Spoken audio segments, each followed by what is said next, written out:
Hello, my name is Marcus. I'm the compiler of a collection of therapy quotes entitled 1001 Windmills of the Mind, a collection of advanced self-help quotes taken from a self called the psychodynamic or the psychoanalytic perspective, which long ago, as I understand, was referred to by some, or perhaps many, as philosophical medicine and narrative medicine. On the one hand, I'm feeling a little fatigued and I'm struggling with the fatigue issue. On the other hand, I feel like, oh, what the hell, just speak, just go forward or something. So there's like a release of the tension, of the worry. So there's like a little comedy. So like when you're tense and then you think something's safe, you might have a little laughter, a little release like that. So I'm feeling the two sides like that. Yeah. So that was a recent self-help exercise. I'm practicing it myself. One of the most recent newly added self-help exercise to our collection here. So we have 62 booklets or chapters. One of them is self-help exercises. It's just a simple phrase to acknowledge the two sides of you, wish and a fear, inner conflicts, part of you this, part of you that. Very simple. On the one hand, I feel, but on the other hand, I feel. Just to notice the two, it gives you time to pause. The pausing lets your feelings, you connect more with your feelings, so you really know what's going on like that. And you might think more clearly when you calm down, breathe, breathe.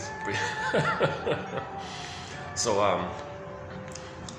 yeah, and the second part of it is, if there is tension, then you feel safe. There's a release called the humor mechanism, right? So that's called the tension relief theory of humor. The first part of the joke, a little tension, benign, harmless little tension. Then you get the answer, you feel safe, you don't got to worry about answering it. Teacher's not going to criticize you. You feel safe, you got the answer. Oh, okay. And the release is the laughter mechanism, right? We can all live like nomads. A little tension, a little puzzle. So you're thinking, a little tension. What does it mean, live like nomad? What the hell? Well, where I nomad at you, you nomad at me. Oh, okay. What's 5Q at the children's home? What's 5Q plus 5Q? So you're thinking a little bit. Does it mean 10Q? He says 10Q. Oh, you're welcome. Okay, get the answer. So the first part of the joke is confusion. So there's energy, tension, trying to figure out tension word. It's called the benign violation of your expectations theory of humor. It's benign, harmless little tension. Then you feel safe. So from the tension to the safe, the release, the burst of the energy is the laughter mechanism. Okay, and there's a whole issue around. That's like an umbrella. That's an umbrella construct. Now, under the umbrella, it branches off to other umbrellas, smaller umbrellas, depending on the person's psychic structure, their personality structure, their character structure. So if they have if they're a narcissist, for example, they only laugh when they shame other people, playing their own soul, because they're shaming themselves. Find someone else to play them, shame them the way they're shaming themselves. A little dispersion of the tension. So the narcissist identifies the aggressor. They believe mother shamed them. South India, they're shaming themselves. Too much tension. They need someone on the outside to feel better to shame them, because they project their soul. They see their soul into them, play the mother shaming themselves, but dispersed onto someone else. Then there's a little release. They laugh. So that's called schadenfreude.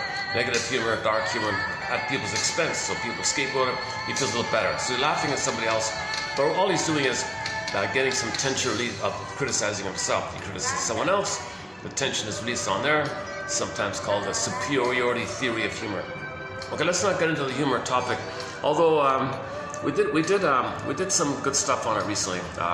Rothstein's a key author here about the paranoid schizoid votive experience and the melanated clients. Okay, let's not get into the humor topic. But about a month ago, look up the AA slogans. That video there. There was some. There were also in that video just some fun one-liners. There were some good, funny sentences in there. Yeah, I remember that. I remember. That's okay. I'm getting off topic here. So, hello once again. My name is Mark. So, up to 62 chapters, as mentioned at the beginning here. One of them is self-help exercises. So, just very simply, on the one hand, I feel. But on the other hand, I feel. I'm keeping the but as an experiment. Like, I was confused. Why did she say but? Maybe, I don't know, I'm not clear about it, but usually like and a part of me feels this, and a part of me feels that, or a part of me feels this, and yet at the same time I feel that. Like just some kind of way to identify the two sides. Usually it's a need, get unmet, fear, wishing to fear, some kind of inner structure, left brain, right brain, you know, the parts of referring to our inner conflict. But you know, I find it helpful. Like on the one hand, I feel such and such, but on the other hand, I feel such and such.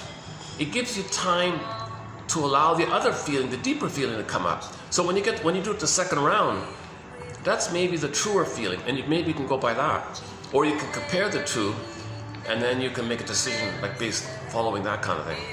And it's a relief to know your feelings. It's esteem to know your feelings, and we want to know our feelings. We live to the extent that we feel our feelings. It's the quality of this activity of feeling our feelings determines the quality of our life. You know, so the golden ball idea. We're talking about the primary feelings. Now, if the primary feelings called the golden ball went down the well, then trauma gave them pinning a call, the emotional body goes flat, the embodiment goes flat, the ensoulment goes flat. So you're kind of feeling numb, you don't know what you're feeling. Now you're left with the archaic survival response sensations, visceral sensations of the cortisol, stress response, fight or flight, numbing, spacing, that kind of thing. That's called the dysfunctional feeling system, to live in the archaic, primitive jungle mentality mind, you know, fear and anger. So when the Disney film is set up, okay, you saw that when joy, sadness representing the primary, whoop, they got zooped away, meaning into the other world, fantastical, magical world. You have rabbit hole, open the door to Twilight Zone, the different fantastical world called the unconscious. So at the console for the person's life, they only were operating from fear and anger. Okay, in the first film was fear, anger, and disgust. In the second film, they varied a bit. They had ennui and envy and anxiety for the old fears and so on like that. He said, Pete Docter, the director, said he was going to put Schadenfreude on there, shame on there. And all these emotions, they're considered a dysfunctional feeling system. Those emotions that are kind of negative, mostly it's a cry for love, an anger for love, a cry for love. You want love, but you're afraid of it. It's the envy, you hate the goodness. You gotta reach the compulsion to look for mother, but you can't accept it. So wreck it, called envy, hatred of the good, but you gotta look for the good. So people look for the good and they wreck it because they can't accept it, but they gotta look to wreck it, that kind of thing.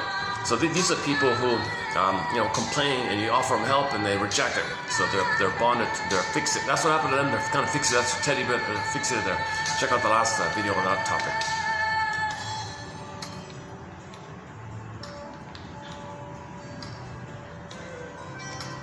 Okay, I've only got this spot for a brief time here, so let's hurry it up here.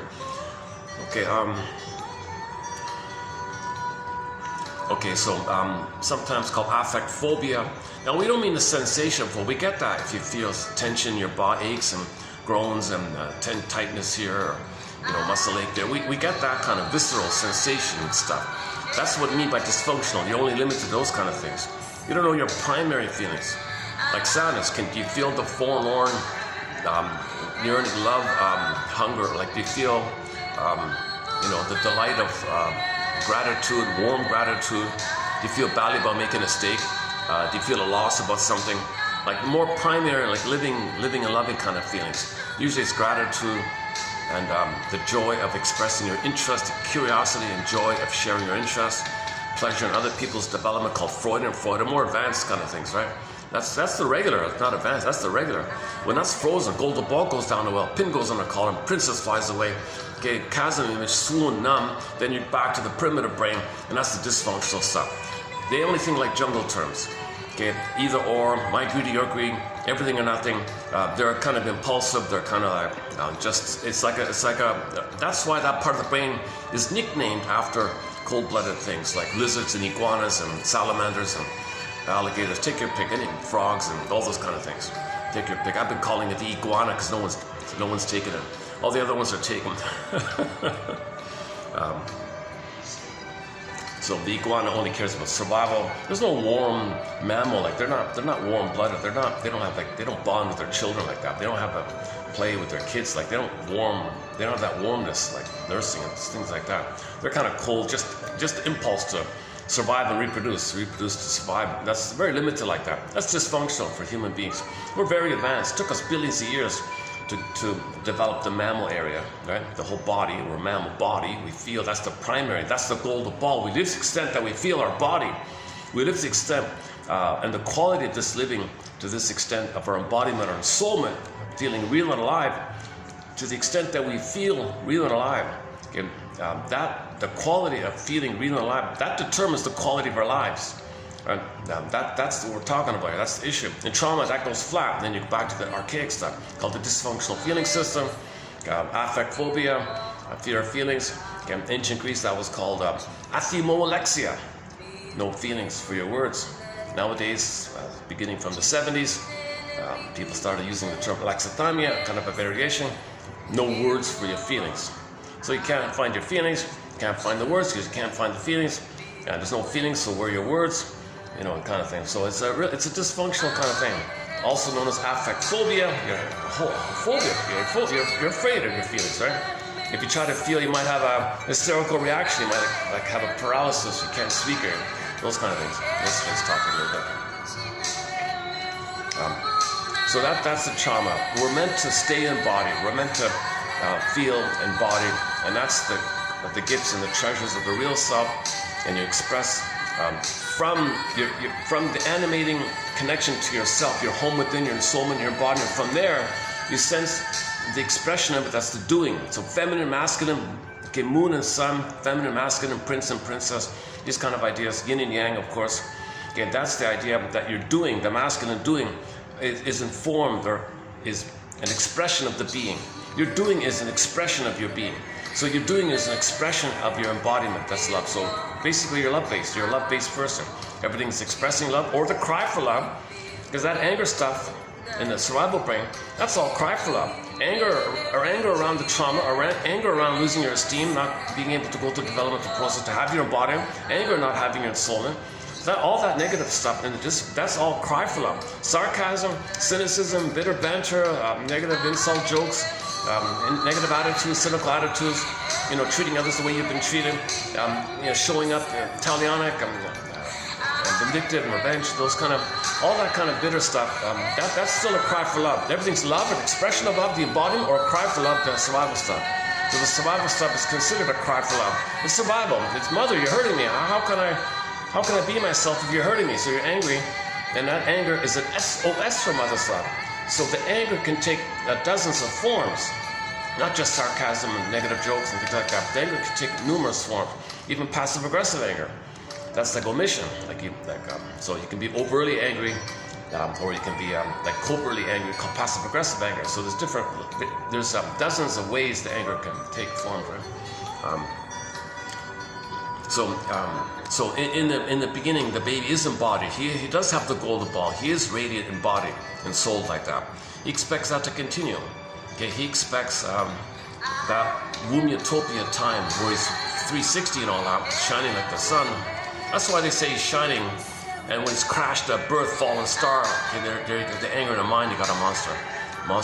So when the baby's signaling, mother, I'm coming up. Mother, that's assuming everything was okay in the womb utopia. He had his womb utopia. Let's say he had his womb utopia. Some babies aren't even getting their womb utopia. What a betrayal by she's smoking, drinking, while pregnant, these kind of things. That's called an unwelcoming womb. Baby thinks it's dangerous shit. Survival, kicking already, things like that, not breathing.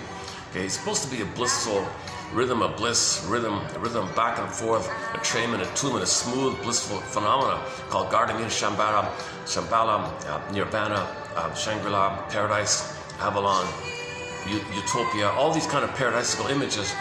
It's also known as blissful oneness, unio mystica, one with this mystery, or participation mystique. He's participating in this mysterious mystique. Oceanic feeling, oceanic ecstasy, how one guy calls it. No time, no space, he's floating. He thinks he's the whole universe. He's automatically mapped. He's in a flowing kind of thing. He might even hear some music in the background of his heartbeat, pulsating of the cord, the blood veins, the movement of the blood in the cord, one down, two up. It had a little melodic quality, some people think. So he's already got like a background of music. You might even think music's the mother, actually, some people think. In the beginning was the sound was music, musical mother, other. That's in the womb. So in the womb, he's blissed out. He's got nice little music, like this music here, a little bit. Oh yeah, this is, I just discovered this singer here. This happens to be off an old, very scratchy vinyl, 45 vinyl. So I think I'm okay with the copyright issue. I played it yesterday, it was okay. I discovered her by accident. This is a pop diva from the Ivory Coast. In the 80s, she was sort of the Donna Summer of the Ivory Coast. Miss Nyanka, sorry, pardon me, Nyanka.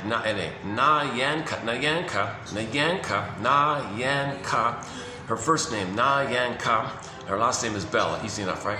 Miss Bell there. So Miss Bell, whom you're hearing here, was a bit of a star in the 80s like that. It's one of her songs here. She doesn't have too much music up. Hard to find her music. She's only got like 2 albums or something. So I found it. It's a very good channel. Go to Radio Garden. You get like all these green dots. You move your cursor over a dot. Each dot represents the radio station. So you can hear the radio station live from any place that offers it via the dot. So move your cursor, the little circle cursor, over the dot, and you'll hear the music from that channel. So if you want to listen to her, move your cursor to Ivory Coast and wait a bit, you'll get some of her music. This is called Chinen Neri Eri or something like that. There's no lyrics, there's no translation, there's no information about it. Zilch, there's no info. I don't even know what it means, kind of thing. But she belts it out there. It's a nice song. The other songs are copyrighted. So we now have 3 of her songs. She's our most recently added musician or musical voice to our soundtrack here, Miss Nyanka Bell. Nowadays she's on stage with her daughter, I think. I just saw a little clip of it. It's a nice little song, eh? Yeah. Before we played Triumph recently, Young Enough to Cry. Tracy Bowen, the Ojibwe singer, not Migwa, Ojibwe singer. And we play a lot of great music from around the world. That's a really excellent exercise. Now visit Radio Garden, move your cursor to a place you don't know, and you get familiar and just realize, although you don't understand the lyrics, now chances are it's the same thing that you know already. All these songs are saying the same thing. I yearn for you, I miss you, I love you, when are you coming back? What happened? Are you coming back? I'm waiting for you. I thought we were the one, we broke up. I'm in pain. You don't love me, I love you, but you don't love me. I'm unrequited of the pain. Can't you love me? I promise I'll be good. Oh my God, oh please love me or something. Oh, you're having an affair, you betray me. Like, all these songs are about this romantic kind of stuff, right? Limerence and spellbound, a lot of just one look, that night we met, just one look, love at first sight, spellbound, those kind of songs. All these songs are the same thing, right? Love at first sight, I need you, or I can't live with you and I can't live without you, or these kind of fusional things. The desire for oneness, the yearning, like Katie Lang, constant yearning, constant craving, constant striving. Where are you like that? So you're in honeymoon, but you can't last. The bubble crashes. And these romantic love things, it's not really romantic love. It's this infantile desire to pick up where you left off, or mother crashed it. You want to kind of pick up on development, because that part of the brain doesn't know time. So somebody reminds you about it. Your old brain thinks you're there with your mother. Not conscious, but unconscious. They don't kind of puppet master. The puppet master is driving with the circuits and the chemistry in your blissful thing. So from the unconscious point of view, if you didn't get the once of the mother, it's scanning the environment. Where is somebody? Click. Oh, there it is. That person is going to fail me just the way my mother failed me. I'm in love. So that there a person's there, it's going to crash again. So all these songs discuss this chaos of the need, but you can't do it. You need the oneness, but you can't be in the nursery time with the oneness. It was failed. People don't realize you got to mourn not getting mother's love. A lot of songs don't identify that you need to identify. There needs to be the need to identify. I think might be. I wonder if in the future there'll be more songs with the idea that, oh, I get it. If I'm attracted to this person who can't love me, that means my mother didn't love me. Okay, let me address this. What the hell? My mother didn't love me? Mother, phone. I'm picking up the phone here. What happened here? It seems like I'm only attracted to people who reject me and don't want me. Is that the story with you? Come on, come clean. If she's narcissistic, she'll get enraged like this. She'll attack you. She knows how to push your buttons. Mother knows how to push your buttons because, hey, she sewed them on. So that's a narcissistic injury. So she'll guilt trip you for that. How dare you say such a thing? You know, what I did for you, she'll guilt trip you. So you're not going to get the answer. But at least you got to move towards trying to get the answer. Let's call it getting the key out from under mother's pillow. Okay, go to the short section of this video. There's a clip there called The Wisdom of Robert Bly's Iron John. Talked about the key It's an unconscious, it's in the mother's unconscious. Mothers unconsciously might shame their own baby in an attempt to know that they had been shamed. They don't know it. They're repeating what happened to them to get their story. They don't remember, so they repeat in order to get the story. Some mothers have a child. I made you to find me. They want the child to nurse them, parentify them. You know, some mothers are using the children to meet their needs. They didn't get the oneness, so they turned to the child for the oneness. It's upside down. One of life's little switches, somebody said. You can't do it. Mothers are meant to be the mother for the baby, not twist the baby to make the baby be the mother. Oh, son of a gun. Oh, hang on. Oh, I forgot the battery. Oh, hang on. Oh, you know what? I forgot to bring the backup battery. Oh my goodness. What is it? I gotta keep an eye on this. I only have 80% here. Okay, this will have to be short of it anyways. Son of a gun. Yeah, okay, what a pity. We've got some good material, so stay tuned. Stay tuned in this video. Stay tuned. I want to talk about something that we haven't really talked much about other than just briefly in yesterday's video. But let me just wrap up with the opening kind of introductory kind of area here. I'm not going to do a full version of it due to the time and all that. Anyways, the opening idea in like a table of contents kind of idea. Baby's born, the baby needs the oneness. Okay, assuming he has the womb utopia, okay, and when he comes out of the womb, he needs that to continue. He needs that blissful oneness to continue. He needs to extend his social interpersonal to continue. It's called the symbiotic oneness to psychological egg. Yes, he's biologically born for his feeling self to blossom and be embodied, core self, true self, called soul and feminine being. He's got to feel safe for an extended time, called 4 to 5 months. For the first 4 to 5 months, stage of symbiosis, merging, fusion, non-differentiation, undifferentiation. He thinks he owns the breast just serves him. He's powerful like that, needs automatically met. He thinks king of the god, he's special like that. But let him have that stage. He gets motor skills around age 4, whatever. He starts crawling, walking around. Then he expands the oneness to the world. He thinks the world's his oyster, the world's the breast, in other words. So he thinks the world's his oyster. Okay, he transfers the breast to the world's the breast for him, so the world should serve him. He's center stage, he's entitled, all about him. He's still not narcissistic place. Think about trauma during that time. People end up with the narcissistic personality pattern sourced from the trauma during this time before 18 months. And springboarded from this trauma before 18 months, you got a variety of narcissistic styles. You got the bully ones as well. You got the passive-aggressive bullies and a whole wave narcissists, clean vine narcissists, turtle narcissists, OCD narcissists. We'll talk a little bit about today, actually, and so on. So that's the commonality is their center stage. Esteem is shattered. They think it's all about them. It's kind of hidden sometimes, or maybe it's overt sometimes. In some versions it's hidden, some versions it's open.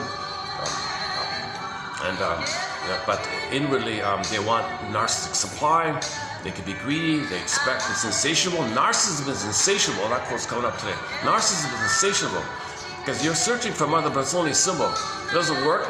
What the hell? Try again. Doesn't work. What the hell? Try again. Called Santiana, Clegos. Minus repetition, ancient Greece. Nowadays, the compulsion to repeat, repetition, compulsion, hoping to get mother's love in the past. But it's not the past. No symbol of mother's actually mother in the past. But you're in pain, reach your mother. Not knowing mother hurt you because there's no linear time. You don't remember. All you know is pain, reach your mother. Look for a symbol. Look for a symbol. It doesn't work. Try again. Doesn't work. You're trying again because you're in pain. The pain makes you reach your mother. So babies become love fugitives from the love they seek. They're fugitive. They're looking for mother, but mother hurt them. But they're looking for the one who hurt them, not knowing mother hurt, but they're looking for the one who hurt them. And they're caught in this dilemma of this, trying to get a better outcome. So we repeat, hoping for a better outcome. We want a better outcome. We're not masochistic. We're not suffering. We don't want this. We want mother's love so we can resume development to have our identity and goal to ball. That's what we need. That's what we're supposed to have them. We're in pain because we didn't get it. So reach for mother. Natural common sense. Baby's in pain. Mother, where are you? So this repetition compulsion is to hope to get mother, to hope to get the secure attachment so the child can go through the developmental process. If that's crashed, then when real needs are not met, okay, you're kind of still trying to get it. Well, you do it symbolically. What else can you do? It's symbolic. It fails, but you don't know it. Enter all the oral fixations, negative magic gestures, symbolic acting up. Usually it's chasing money, food, drink, food, drink, gambling. These symbols. It keeps you busy. It's manic. It distracts you. It's a pain management, but it doesn't change anything. You feel better each time you do it, but it doesn't change anything. Okay, that's the whole topic with the oral fixations covered in previous videos here.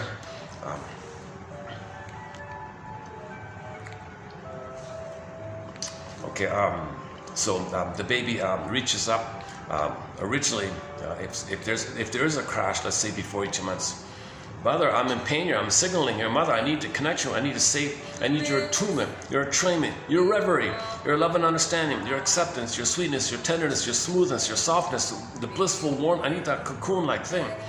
And if that's failed, what the hell? So he's distressed. He's scared, of course.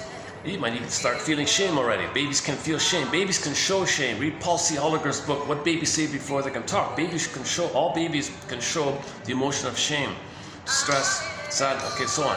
So baby's already showing it, vocally, tonally, bodily, and etc. So baby's already freaking out a bit, and mother doesn't get it.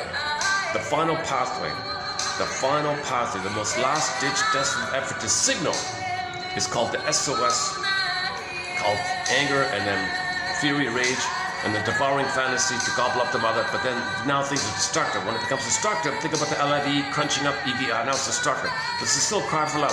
So it's destructive oral rage fantasy to gobble the mother, possess the mother, have the mother, because he has no mother. Mother's unavailable. Mother is too caught up in her past, hoping for a better past on her end. So she overlays her past or sees the present as her past, hoping for a better past. So she's recreating what happened to her, hoping for a better outcome. So she might cast her own baby into the role of her back then, while she identifies the aggressor and does to the baby what happened to her. So the mother was shamed by her mother. That mother becomes her. Okay. Now she recreates what happened to her. Baby, you play me, I play my mother. Mother shame me, so I'm her, you're me. So I shame you because you're me, and I'm my mother who shamed me and you're me. Okay, insult to injury. All right, baby, thanks for playing me. At the same time, because there's no time, right? At the same time, on another level, you're my mother, I displace my anger to the mother on you. So the mother shames and hates the own baby. Perverse stuff. What the hell? Baby's freaking out, baby's distressed, colicky, screaming, what are you doing here? So baby's desperate, desperation fantasies. Okay, he's got desperation, got to control the breast. Now he's got this oral rage, oral greed. Now into the greed area. Doesn't work. Mother says, you can't be angry at me. Who do you think you are? Stuff like that. Whoa. But the baby's got a signal. That's his hope. That's his tie. He's got to reach for mother. It turned to anger, but it's a cry for love. That's his connection to mother crying. Mother blocked it. Water hits the bank, rebounds him. Okay, now the baby is attacking himself, criticizing himself, blaming himself, inner critic, persecutory anxiety. Okay, now, in the baby's mentation called primary process, pre-verbal, pre-linguistic. So the memories pop up into fantasies. The memories become fantasies. These fantasies cluster up, and all the rage, all the baby's own rage was a cry for love to the mother, block, rebounding him, attacking himself. The baby's attacking the mother, not as an attack, as a cry for love. Just looks like an attack, but he's just desperate for love. All anger is a cry for love, but that was doing to himself.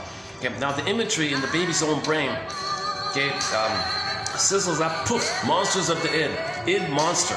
This monster, okay, whatever variation it looks, the same stuff. Enrage wants to gobble. That's code for the baby. Enrage wants to gobble. Oral phase. Well, baby wants to incorporate, internalize, interject. They're gonna take it, right?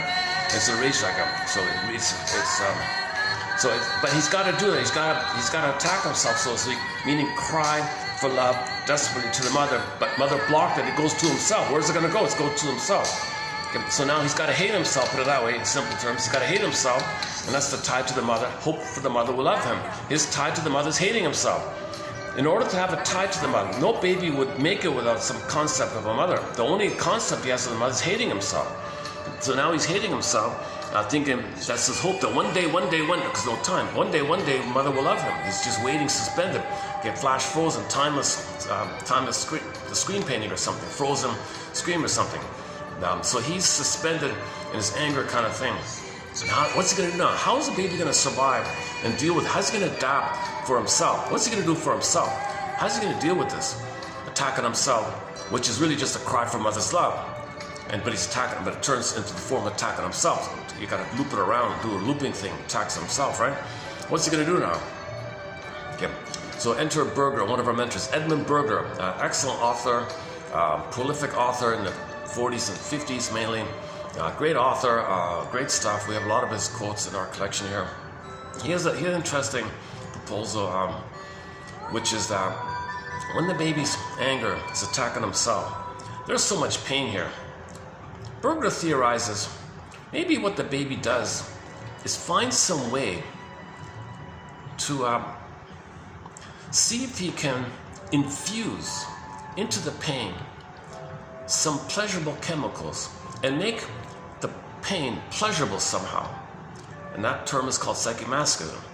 Okay, so it's different from other ideas about it. So how's that going to work? So, okay, enter Almond and Paul. Okay, when the baby's traumatized, attachment trauma, relational trauma, interpersonal trauma, strain trauma, ambient trauma, weaning trauma, okay, attachment trauma, etc. So when this trauma takes place, okay, the basic trust is gone. So oxytocin, the set point of oxytocin production is too low. The pleasure, safety, serotonin too low. He's revved up with the amygdala, stress, okay, fight or flight response too high. Okay, so emerging baby's like in fear mode, right? Mother's dangerous. There's no mother. Instead of a mother, he's got his own anger attacking himself. He's fighting with his own monster. He's his own worst enemy, right? So he's got a monster in his mind, but that's his anger to the mother, poofed in the image of a monster, and that's attacking him. The brain's firing up, where's mother? Something's attacking me. He doesn't know that he's attacking himself. He doesn't know the pogo thing, where he's his own worst whatever, right? See, he doesn't know. All he knows is there's some kind of monster in there. It's his own anger. He doesn't know this, right? He doesn't know consciousness. Remember, the hippocampus is not there. The cortex is not online. He doesn't have language yet. He doesn't have awareness, right? Okay, so now the brain theory here is the Pandora's box, hope. One version of it is called dopamine. Dopamine says, hey, wait a minute. Don't worry. Everything will be okay. I'll just flood you with a lot of motivating chemicals, exciting chemicals called motivating chemicals, which motivate you and excite you to chase, go, pursue. Pursue what? What am I pursuing? Brain. Brain says to the child. Brain says to the soul. Well, you're in pain. You got to get mother, right? I got to get mother. Well, I'm going to motivate you to look for mother, because if you get mother, you'll be safe and everything will be okay. Okay, fine. Let me chase. Give me the dopamine. Flood me with dopamine, and I'll chase manically, panically, in a panic manic, okay, called dopamania. The book is called the dope is called dopamania. Well, the book is called Molecule More, but when it got translated into other languages, the author, the chief editor, translated it into dopamania. So he's going to manically chase. Remember, dopamine is not about the present. It's not about love. It's not about pleasure. Not about serotonin. It's the excitement to chase. It's future. Okay, because dopamine for the chase. Because you believe that when you get mother, you'll be safe. So you're all excited to get safe. You're all excited to get mother. So you're kind of excited. That's the theory of a dopamine. It's the chemistry to make you excited, to motivate you. It's anticipation. So you're happy and excited. It's one of the happy chemicals to chase, right? Okay, for more on this point, read Miss Loretta Bruning's very simple little 1 hour self-help book called Meet Your Happy Chemicals. Okay, or just look it up, or ask AI, what's dopamine? Oh, don't go, please, don't. I don't recommend reading the books that's popular, widely available in the bookstores, whatever. Don't read that. There's a perverted agenda in there. Don't read that. We talked about that before. One sec. Give me a sec here.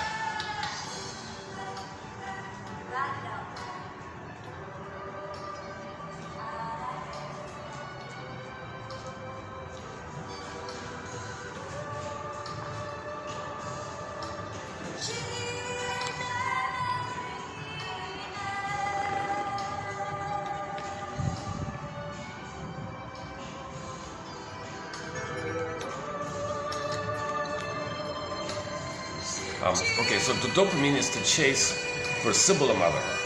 There's no real mother, but just look for Sybil and fool yourself that the Sybil's real. So need to know. We don't want to know this. Okay, willful blindness. Okay, ostrich. We're not going to know this. So the id says the ego. Hey, ego. No, sorry. The id says the ego. Hey, we're the person's in pain. So ego, do me a good. Do me a favor. Create some flim-flammery, some duplicity.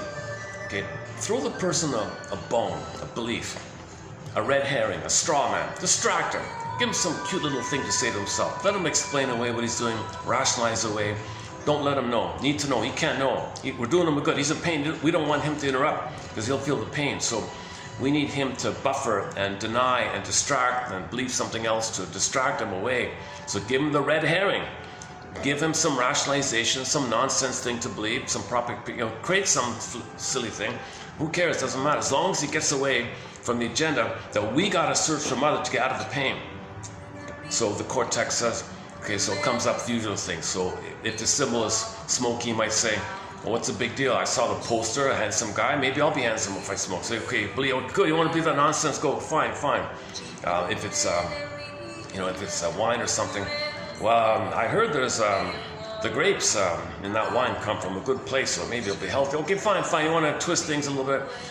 You want to fool yourself, lie to yourself, that deny, like cherry pick, whatever trick you're using. Fine. So the id says the ego. Let the person fool himself in some way. Okay, play the song "Lying to Myself" by David Cassidy, the singer. So meanwhile, that provides a cover, a cloak, a camouflage, like a shield or something, to protect the under issue, pain, reach your mother. So the mother is symbolic, but don't let them know it's symbolic. Let them think it's okay. But unconscious thinks it's mother. Gotta find mother. So the cookie's mother, the sweetness, the food, the cigarette, okay, the money, the material, the drink, whatever, spaghetti, okay, food, emotional eating, it's gonna be mother. But don't let them think in those kind of terms. Just say, what's the big deal? Okay, fine. Let them deny and say things like that. Okay, but meanwhile, you're chasing with the symbol. So the dopamine's exciting, so you're important. You got the hope for mother.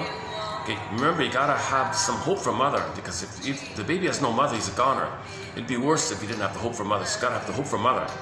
So a little empathy. If you see somebody dysfunctional, the unconscious thinks they perish if they didn't do the dysfunctional thing. So, but they're operating from an old construct, imprint, like a childhood imprint from long ago. That's what needs to be updated. They don't know that, right?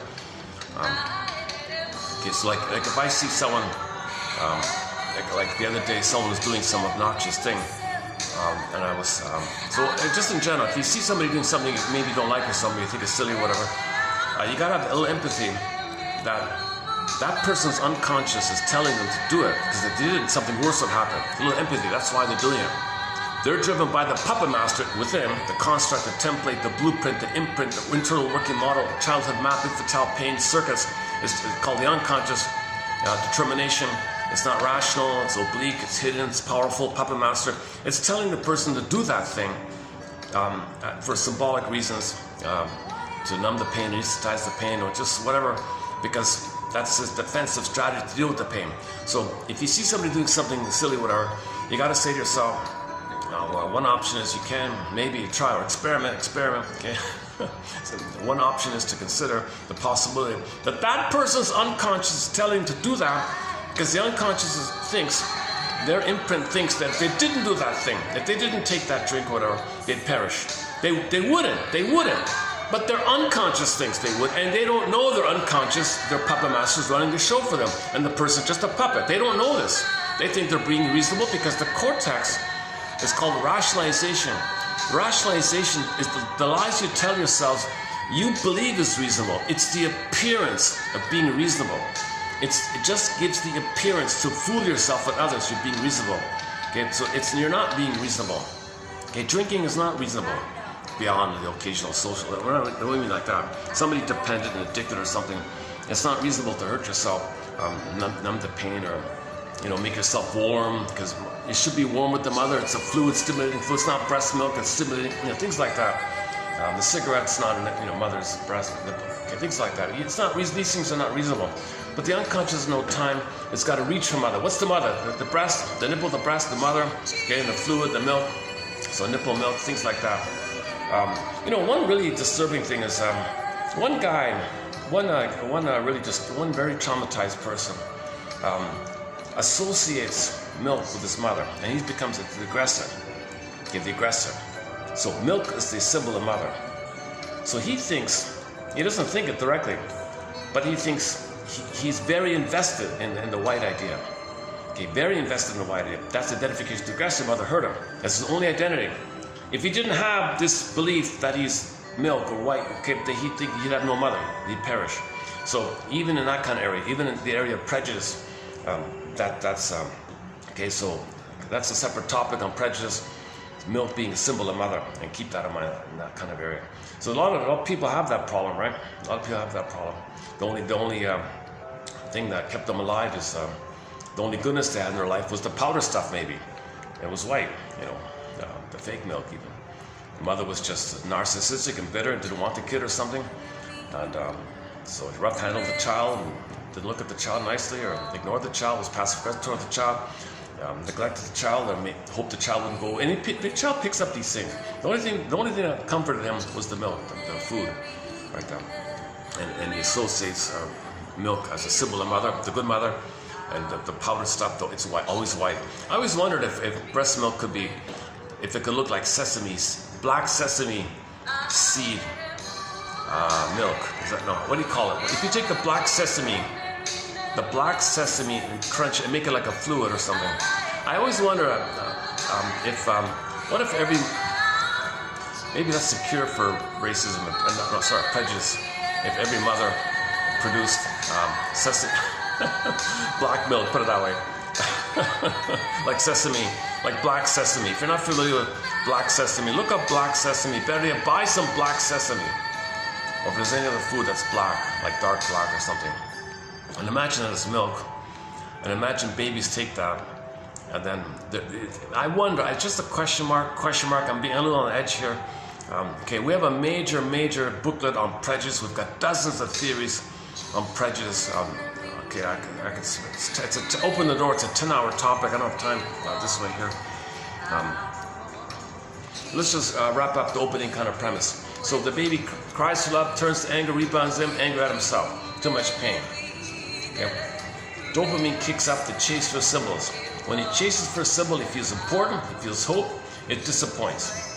So A, he's got the chase idea, it's exciting. B, when he gets the item, when he gets whatever it is he's chasing, cigarette, food, vending machine, product, thinks it's something on sale at the store, either legal or illegal, whatever, he gets the thing, or he demands it, he's entitled, like in the lady in Nashville, the TV show Nashville, was never had mothers. She never combed her hair, so she went to the store. Mother, you should have combed my hair, been nice to me. So she steal the combs and things like that. So she got caught as a shoplifter. But her unconscious said she felt a ton by mother's caress and touch. And so she was still trying to get it like that. It was symbol. So the comb in the store was symbol of mother's affection. So she was still trying to get mother's affection and mother's safety like that. So that's the hope idea. Yeah, it doesn't work. But the chase is part A. Okay, part B, when you get the item, for a moment, for a brief moment, okay, when you have the item, what happens is, bing, bing, bing, bing, bing, bing, bing. Okay, play the opening song to April Wine's Ooh What a Night, the bing, bing, the Pavlovian bell. April Wine's on tour, not the real April Wine, some miserable, pathetic, unlistenable, intolerable. You'd have to pay me a lot of money. I would never want to see him. I can't stand it. It's awful. Miles Goodwin, the lead singer, passed away a few years ago. It's just a really bad cover band. They still use the name because one of the original members is still there. Anyways, one of their big hits, a popular crowd pleaser, was Ooh What a Night. And they open up with that bing bing. Okay, so when you get the item, it's a Pavlovian thing. It's a bing bing, it's a Pavlovian thing. So when you get the cookie, let's just say, okay, comfort food, sweet, soothing, comforting, stable, okay, it's sweet, right? Mother should be sweet. Sugar, sweet, things like that. The unconscious association. Food is the main one. Food is mother. Like milk was mother, food is mother. Same idea. From an unconscious point of view, milk and fluid and food is mother. Food and drink is mother. And alcohol as well. So anyway, let's just stick with the cookie for a minute. So he gets the cookie, or the potato chips, anything. Okay, any kind of your favorite comfort food. Fill in the blank, whatever it is, right? I mentioned potato chips because we're selling a new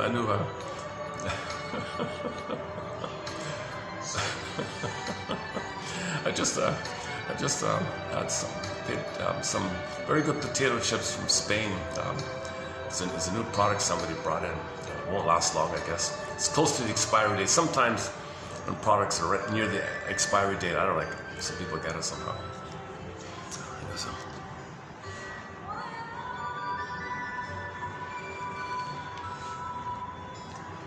Okay, back to that comfort food. So when you get the comfort food, bing, bing, bing, bing, that triggers the reminder.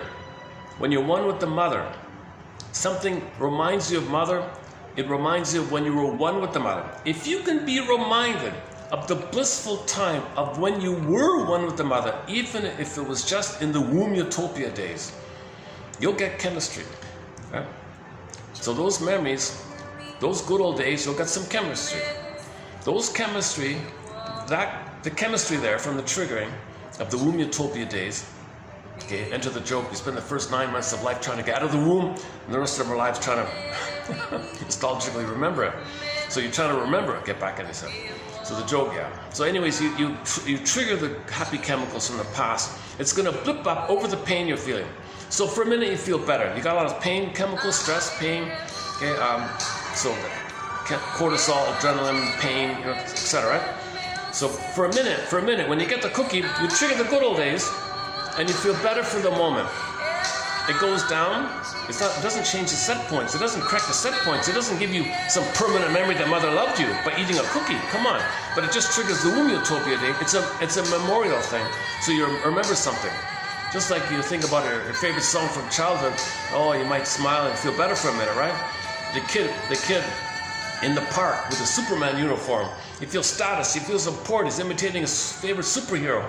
He feels status and important. That means he feels safe. When he feels safe, he gets serotonin, he feels good, right? So the fantasy of being Superman, you get some serotonin idea. Same idea, when you get the fantasy, the memory, get those old fantasies, those old memories, i.e. fantasies, same thing. Then you get the chemistry. The chemistry is a link to the memories of fantasy. So for a minute you feel better. Those happy chemicals go down. When it goes down, okay, the dopamine's still there. Go, you're in pain, remember, go. So you chase it again. You chase for another cookie. Triggers the past, feel better, goes down. Dopamine says go, chase, get the cookie. Triggers the womb utopia feelings. Okay, it goes, so it's up for the happy chemicals trigger on a scale thing greater than the pain you're feeling. It tips and then you got to chase. And now you're in this looping thing called Kegels, mindless repetition, Santiana, treadmill. You're chasing to trigger the past, chasing to trigger the past. You're always, the pain is driving us. And now you're dependent. You're dependent to get the happy chemicals of the past because the pain is there. And you dealt with the pain by getting the past chemicals. Now you're dependent. That's why Almond and Paul regard the thing you're chasing as an ATM. The cookie is an ATM, an addictive trigger mechanism. The cookie itself, they call ersatz self-object, symbolic mother. They don't say symbolic mother, they say fake. The first mother is a self-object, meaning the mother, the breast, and the baby, the breast is a self-object. Written as one word, the two is one. So it's a symbiotic object, a self-object. So the cookie is a self-object, where you're one with it. Put it that way, you're one with it. The cookie, you're one with it, it's a self-object. So the ersatz self-object, ersatz means fake self-object. Triggers when you did have the real self-object, the womb environment. So that's when you get the happy chemicals. So you chase for the ersatz self-object, which functions because now you're dependent and addicted to it as an addictive trigger mechanism, because you're addicted, so it's an addictive trigger mechanism to trigger the good old days. Happy chemicals blip up, it goes down, chase again, okay, trigger the happy chemicals of the past, happy chemicals blip up, it goes down, dopamine says go, you're in pain, come on, go, chase, so you chase, and you're doing this misery machine.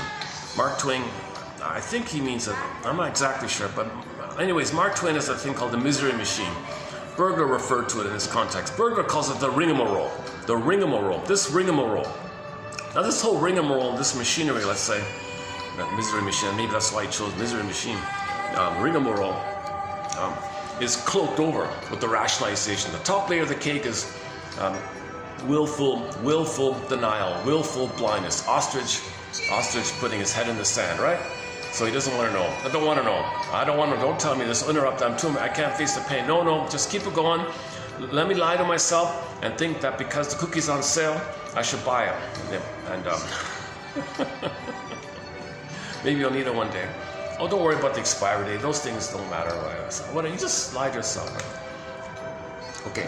So that means we're in the past. We're living in the past. And we carry this thing throughout our lives. That means in our lives, we're unknowingly doing this thing with things in the present. Okay, so things in the present, like if somebody reminds you of the mother, you hope it'll be a mother in the past, it'll fail. Try again, it'll fail. Try again. So it could be with people, it could be with substitute things, relationships like this. The relationship thing is this, what all these songs are about. Oh, I fell in love, honeymoon thing. Okay, so you're going through life with some kind of personality structure. Okay, now enter a little bit today's topic a little bit. Now the personality mask, the mask we wear, we're going to wear a mask over this. These masks, okay, these personality masks or false self, these false selves, like turtle, they protect their shell, they protect us from the pain of all this. We felt shame and pain and vulnerable and weak and tender and oh my God, and we're doing all this. We got to have a hardened shell kind of thing. So we're all like turtles in a way. But this mask can take different forms. Okay. Now, I talked about the different forms in other videos here.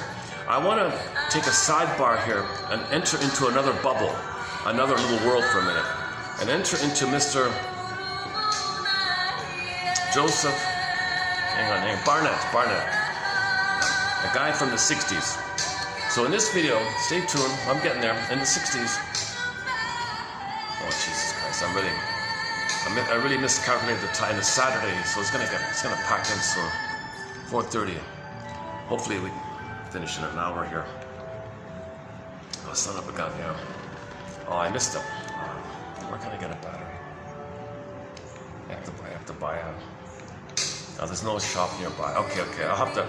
I'll just pick up wherever I end in this video. I'll continue in the next video, I think. So this might be a two-parter, or no. I'll just continue the next video. I don't think I'll get it all in this time around. We got some good stuff coming up. By Mr. Barnett. So Barnett was notebooks. He's one of these guys that writes clearly. He only wrote a few articles. I only found like 3 of his articles or something. I think he wrote 6 or 7. I'm still looking for them. Notebooks. He was a shrink. He's a medical doctor, an MD, and he worked as a shrink during the 60s and 70s, I think. Passed away in the 80s. According to the search there, he died in the 80s, 88 or something like that. So he left behind a couple of articles. The theme of these articles are his summary or synthesis of the material that he read prior to his time. So I think what he did, I think he tried to synthesize and summarize the stuff that was written before him. Okay, like in the 20s and the 30s and the 40s and the 50s, right? He's in the 60s and 70s, and he got these articles. So I think his mentor was Karen Horney, some guy named Sullivan. I don't know much about him, the interpersonal guy, and these kind of older shrinks like that. So he took some of the old ideas and boiled it down.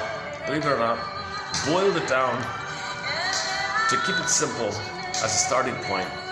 He boils it down to 2 kind of core issues. Okay. One is under the umbrella of obsessional, quote-unquote obsessional personality, OCD nowadays, OCD personality, but back then it used to be called obsessional neurosis, obsessional person, I don't know, okay. And then the hysteric. So there's a 2 like that. So yesterday we talked a little bit about the hysteric, obsessional marriage, okay. So let's just stick with these 2 here for a minute. Okay, so bear with me here, hang on. I'm still working on myself here. Okay, so I want to focus today on the obsessional side. Yesterday was like just the introductory to the 2. So he talked about the marriage between the 2. So it was done in the park there. Had a lot of interruptions, so I want to focus more on the obsessional side. Okay, so so I don't know what the numbers are, but I don't even know if I should give a number. I don't know what the numbers are, but a certain percentage of people in the world are going to develop what he refers to as an obsessional personality. Now, what he means by this phrase, that doesn't mean something tells you to wash your hands 10 times a day or something. We don't mean though, although it may include that, it doesn't mean it in a very limited area like that. What he means is as follows. Some babies, okay, when they're relating with their mother, get really mixed messages, like big time mixed messages. The mother thinks she's being loving and doing a good job, but she hates the baby. The baby, what's he going to do here? He's feeling the truth in the body. The mother hates him. But the mother believes she loves him. She doesn't know. Now, the baby has to believe the mother loves him and not know the truth. What a dilemma here. What does the baby do? He implodes his emotions. He pushes down. He calls it implosion. He pushes down his emotions. Okay. Now, when you do that, okay, number one, so he's going to be flat. He's going to be like a robot. I'll say he'll be mechanical. He's not going to feel or anything like that, right? That's why yesterday they love to marry hystericals, because they show some display of emotion. It's fake, it's sham, but it's like some possible emotion, right? Because he can't feel anymore, right? He implodes his emotion. So when he has an emotion, a sensation, his imprint, push it down. Okay? It makes him kind of stiff, and it makes him a little robotic or something. So that's the obsessional, OCD, perfectionistic OCD. They're good at work, right? They're good accountants, all that kind of thing. Society, etc. So we're talking about the personality here, okay? So to deal with the mother hating the baby, not wanting the baby, but the mother believing she loves the baby. This is good for you, I love you. But the baby feels, oh my God, you really hate me. I feel so much shame here. I gotta believe you love me, but I'm being attacked here. I'm being rejected here. So the baby pushes down, escapes down, buries down his emotions. Now he doesn't know what he feels. Now, there's a link between feeling and thoughts. This link between, they're not separate. There's a link, there's a spectrum. Feelings and thoughts, affect and thinking, language, cognition. There's a link between it. It's not, you can't fragment these kind of things. Since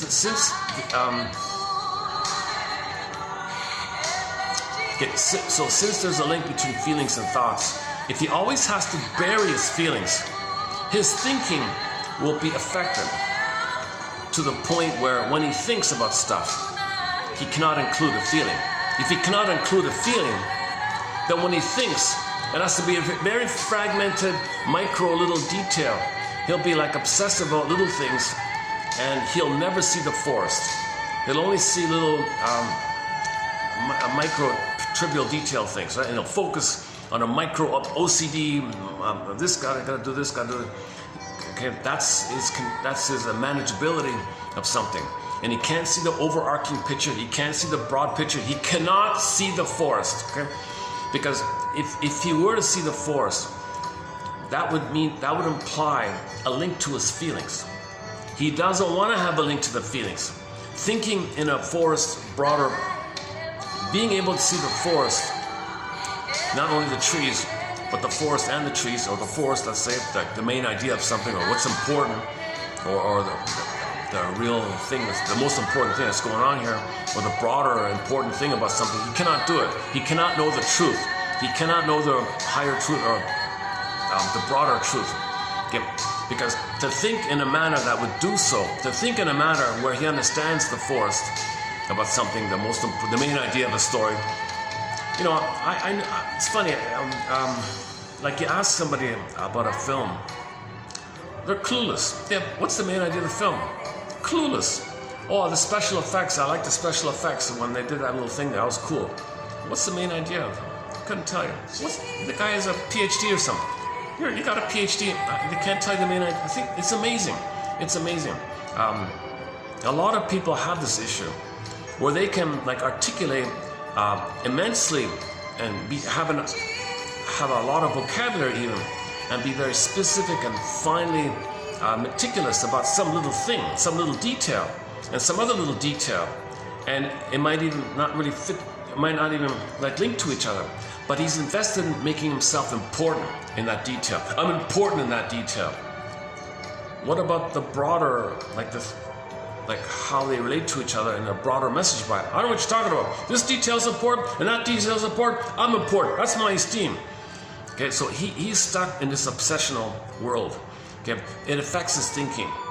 What I like about Mr. Barnett is we have an older quote long ago. I remember this says, "You got to teach the hysteric how to think, and the obsessive how to feel." He says it's the opposite. You got to teach the obsessive how to think, and the hysterical how to feel. I'm more inclined with this guy here. Okay, so did I get it across? The baby wants to trust his mother. Believe mother loves him. Is she safe? Mother hates him. But mother's convinced that she's doing a good job. She loves him. Mother says to me, I'm doing these things for your own good and all that. But he picks up, oh my God, she's filled with hostility. She doesn't want me. She's doing this because she has to or something. So he pushes down his feelings.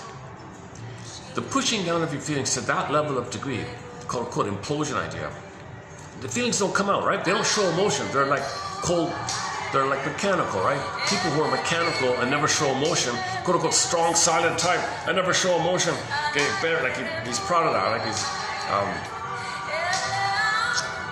so the idea of being proud of that, I'm a good boy, I don't show emotion, I'm a good boy, I don't want to show emotion. See, so it relates to the idea things got to be orderly, and he's a good boy, and he's surviving like that, and cannot show emotion. It affects his thinking. It's going to affect his thinking.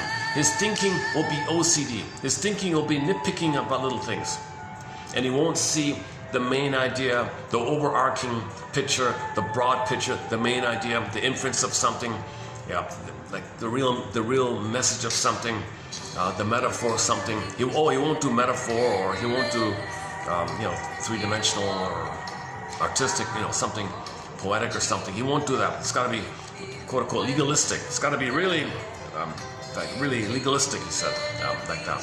And he clings to these legalistic terms like that. Like the letter of the law. He won't understand the spirit of the law. He won't understand the spirit of the law. He'll understand the letter. If it says it there, I follow that, and I'm proud. So this OCD thing, he depends on it, because that dependence on it keeps his feelings down, because that's the imprint of the memory that to have feelings, mother rejected him, and just want to be reminded of that. As a defense against the remembrance, we suffer from memory. We suffer from reminiscences. We suffer from memory. We don't want to remember. We suffer from this. I don't want to remember. Yeah, Mr. Freud's famous line. We suffer from reminiscences. I don't want to remember having a feeling of the mother shaming me. So keep it down. Keep it down. I don't want to remember. So I got to keep it down. OCD will keep it down. OCD will keep it down. OCD will keep it down. Now that's his narcissism. That's his sense of importance, to be able to keep it down and focus on OCD things. So he feels very important. So when you hear people talking, they might go on and on and on about some trivial, unimportant thing, but sound important, pompous and important, and commanding, and it's nothing. It means nothing. And they're very illogical. Here's the irony of it all. They don't make sense. They're not logical. They're not logical. They're only pedantic in some little point. They're pedantic in some trivial little thing. They're not overall, there's no overall coherence or logic. It's all chaotic. They're a little crazier. But that's his esteem. That's his esteem. And if you question him, he gets enraged. So he has to hold on to this pedantic, petty OCD thinking ideas like that. He cannot see the forest. That's what that quote's coming up here like that. Now, because he lacks feelings, because he's quote unquote dead inside, right? Like flat inside, he might be drawn to the hysteric who does the opposite. The problem with the hysteric is if they feel something, they can't organize it or hold it or understand it, pop. It goes the other way. They have like a pyrotechnics. They have like a flamboyant display, hysterical outburst display. It's just wild like that. It's colorful. It's a parrot. They look like parrots, but they're squawking parrots.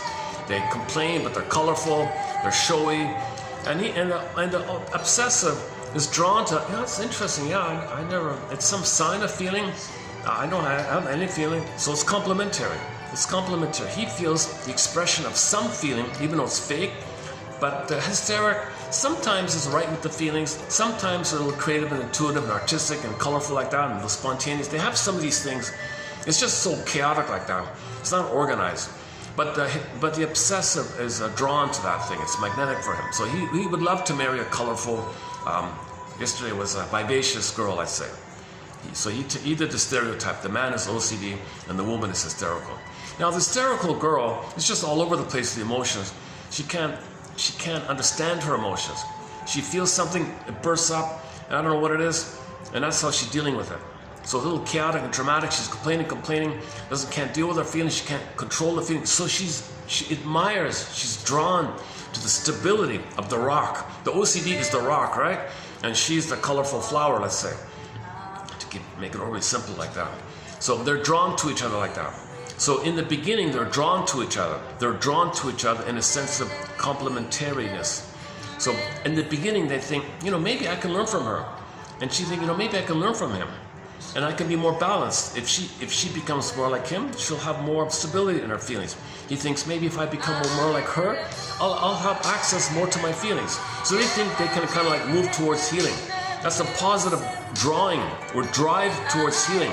There's a thought like that. The reality check here. These patterns are character issues. He's going to implode his feelings.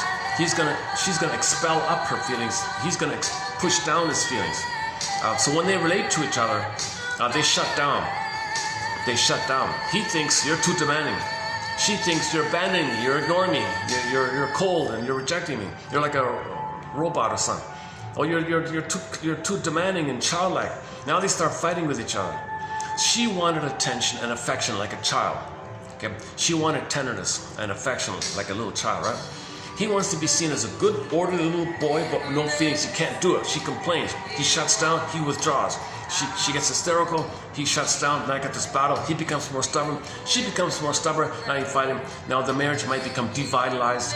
Okay, separate bed, separate bedroom, whatever, and they have outside interests, and they become emotionally divorced. So they might be physically still married, but commonly they have a devitalized marriage called emotional divorce or something. Now sometimes if it's not too severe, and they're aware of the situation, and they learn communication skills, they can heal together, grow together, and some do. Some hysterics start to feel, some obsessive start to feel, and they feel more complete. Some hysterics start to manage and contain their feelings, they start to be organized and planned, and they feel better by that. They can help each other and grow together, heal together. Marriage can be a psychological healing, spiritual path. Oh my God, I'm really tired today. Oh my God. I'm doing this on I'm short on rest today. Plus I took 2 caffeines to compensate, so I'm not really in my usual form here. I look like part of me, on the one hand, I want to nap, kind of catch up on my missing sleep. On the other hand, I took some caffeine, so keep going, so I want to get the quotes out, so I'm kind of focused on the momentum of getting the quotes out. These are good quotes. I don't think anybody's heard of Joseph Barnett, double T. Excellent author. Just only a couple of articles. So that's what we'll do here today. Stay tuned. So let's just get started then. Okay, that's thank you, Nayanka Bell. This is her song called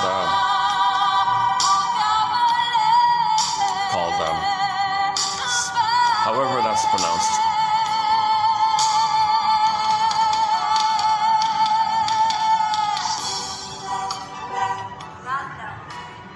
Okay, let's hit the pause button here. All right, let's begin here. Okay, so I'm going to focus more on the obsessional side. Okay. The obsessional, nowadays, OCD personality or whatever. Okay. The obsessional presents himself in a stilted, formal, rigid, what's his name? Odd couple guy. Felix Unger, I don't know, whatever. Stilted, formal, rigid, inhibited. They don't want to talk about feelings. No way, right? Talk about sports, whatever. No feelings. Or talk about whatever, some micro thing, some special effect. The obsessional presents himself in a stilted, formal, rigid, inhibited manner. Okay, so he's a cardboard character, I guess. Okay, we're talking like over-exaggeration, like a caricature kind of thing. But this is all degrees, spectrum, so you keep that in mind. He gave the obsessional. He over-invests logic and intellectualized formulations about experience. Okay, so the less you feel, the more you're going to spin in your head, right? The more you're going to See, all this thinking, it's a failure. It's a defense against feeling.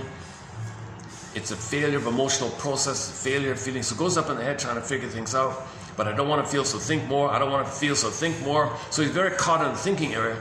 And then he sublimates into a career that depends on pedantic rules and things like that, right? He overinvests logic and intellectualized formulations about experience. He's stubborn, pedantic, stubborn, and difficult to engage in meaningful interpersonal situations. Oh man, yeah, I can, that rings a bell, because you ask a lot of people anything slightly meaningful, they forget it.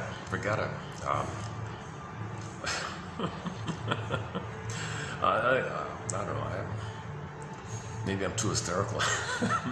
maybe I draw the obsessions, the obsessive in my life. Maybe that's. Maybe I'm meeting too many obsessives or something. And you know, obsessives. Okay, hang on. The problem is neither have intimacy. The obsessive and hysteric don't have an eye. They don't have meaningful thing. Yes, she's dramatic with her showiness, but they don't have person-to-person, companionate relationship, meaningful connection. They don't have it. One is fake showy, one is cold denial. So it's, okay, yesterday's one, more on that one. Let's not focus on the relationship for this time around. Okay, in surface expression, his style seems devoid of vitality, warmth, and spontaneous feeling. You won't see much of it. They might fake it if they think they're supposed to, like they might take a course or something. Be more spontaneous, loosen up the tie, relax, show a little. They don't really to do so, to accept their feelings. That means they got to think the reality that mother hurt them, mother didn't love them. To feel triggers, mother didn't love me. I don't want to know mother didn't love me, so don't feel. If I don't feel, I don't know mother enough. Need to know, I don't want to know, ostrich. So obsessives are willful denial, willful blindness. They want to be an ostrich. Obsessives don't want to know the truth that mother hurt them. Obsessives don't want to, but in fact, the way they make themselves not know is they flip it and say, mother was amazing, she was amazing. They over-idolize the mother, called counterphobia. They're so afraid, it's called counterphobia.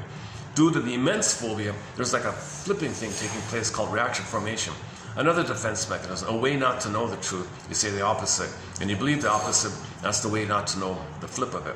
Because the more you say the opposite, the less, the more you lie. In other words, the more you lie to yourself, the more you know, the less you know the truth or something. He is given to superstitions and private rituals, which appear to defy common sense. So you might see him as a little bit superstitious. Little rituals. Why are you doing this little thing? What's with that ritual? Why do you gotta do that? So he's very. I gotta have everything in perfect order. It's gotta do this little thing, gotta do this little thing. Oh, and he's superstitious. It's a little ritual, superstitions. He doesn't say much about the superstition part, but anyways, magical thinking, superstitions in there. Because narcissism have magical thinking, so superstition. He doesn't get into that part too much. He has a deep sense of his own omnipotence and is imbued with the belief in the magic of words, as magical thinking. So I didn't know this, but it seems that the obsessives have a lot of this, maybe like some of the New Age thing. Yeah, words have power. Maybe they overdo it or something. Like maybe they. Yes, words are important, but he thinks he's going to create it if he says it or something. Maybe it's a little like that. You know, if he believes that there's your emotional contagion. You see that if he believes that, and he's very angry with people. In short, he appears both thought-ridden and affect-poor. Okay, filled with thoughts, but emotional poverty. Despite the prevalent consensus about the obsessional's preference for thought over affect, there is a growing body of clinical observations and conceptions which questions the thinking of the obsession. Yeah, this is what I like. question their thinking. I've noticed that. You got a PhD professor, micro about something, and some other little micro thing. You see it in the books as well. What the hell? What? That's the opposite of that. That's like a version of, that's a flip point about that tree. That's another tree that's the opposite. There's no overarching meaning. He's just pedantic about a detail. Another detail, pedantic about that detail. He doesn't care about any kind of broader agenda. You see it in the books sometimes. There are a lot of these books like philosophy, but they don't make sense. A lot of these things don't make sense like that. Are they coming in? Let's hurry up here.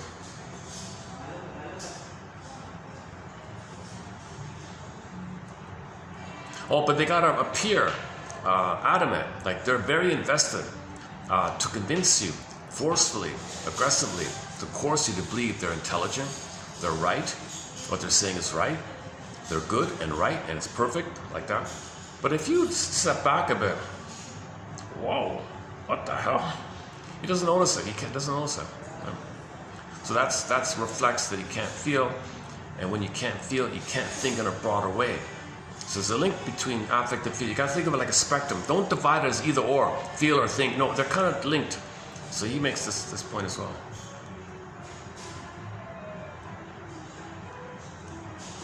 Where are we?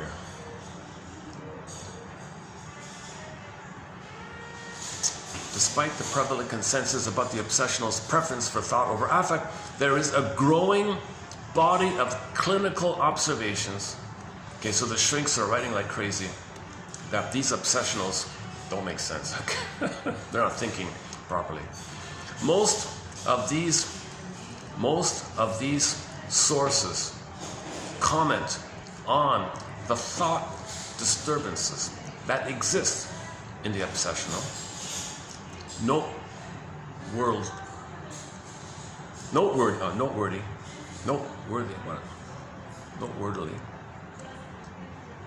Oh, there's a typo here. Especially because of his high and precocious intellectual development. Okay, here's the confusing thing. They have an advanced development in the thinking. Okay, like sometimes the fruit, if the bird pecks at a fruit, the area that's damaged will hyper-ripe. The rest will be bitter, but hyper-ripe. So he might hyper-ripe in that area. Okay, but it's a pseudo-advancement. It's a precocious development. So he looks like a scientist, but it's a pseudo-hyper-advancement. So that's the idea of a compensation. If something damaged, you compensate. Mr. Adler idea. So he has and he can do well in tests. If you give him tests, most of these tests don't see, the problem with tests, they don't cover this topic here. They'll just focus on some micro little, this little trivia. What do you know about this little trivia? They'll give you a perfect PhD on a trivia item, if it's really micro enough. And another micro, so he might pass these kind of tests easily or something. But ask him about the main, what's the link between the two? Whoa, forget it.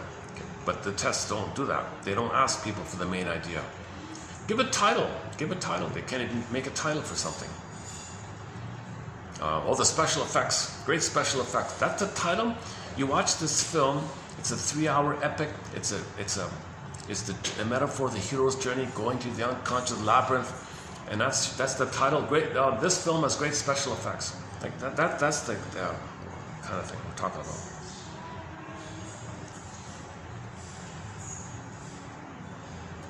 Okay, bear with me. My phone jumps a lot, does a lot of jumping around. My phone is too hysterical. You can barely touch it, it jumps. I've got a hysterical phone. I'm just not used to it. I'm a little hysterical. When I speak in these cameras, when I make these videos, I have a lot of ums and ahs and stops and starts. That's considered hysterical a little bit. If I were like very perfect, like a news broadcaster, right? Like perfectly, like you want that, and you want order, you want clarity, you want that in the newscaster and all that, right? Like you don't want them being nervous and stuff, right?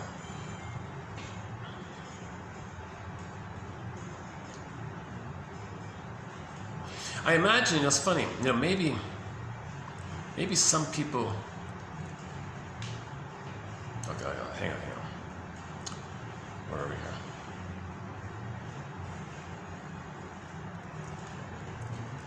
Okay, I'm going to jump around here a bit. Okay, Otto Fenichel, for example, states that, quote, that's what I'm talking about.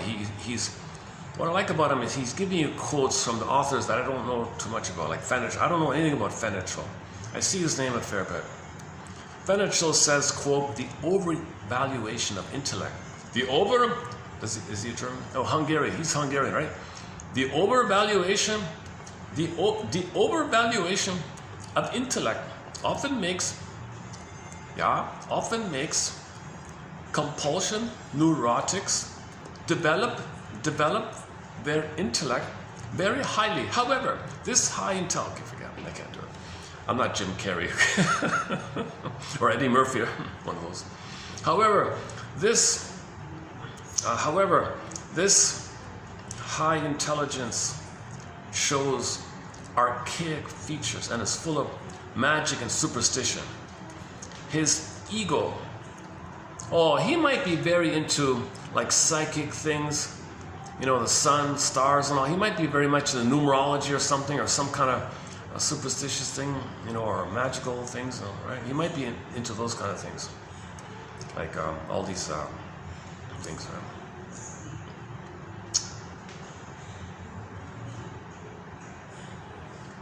We just talked about them. Okay, hang on. Their ego shows a cleavage. One part being logical, another part magical. Okay, unquote. Hartman, another guy. I know nothing about Mr. Hartman. Likewise, I don't know anything about Mr. Hartman. Hartman indicates, quote, there is also the possibility that precocious development of certain ego functions, among them rational thought processes, might be the causative element of the genesis of obsessional neuroses, unquote. The third one, likewise, I don't know Sullivan. So Sullivan points out that, quote, the obsessional neurotic prefers to be uncertain about a great many things because the static character of the obsessional neurosis is largely maintained by unclearness about anything that is so oppressively evident that he cannot treat it with selective inattention.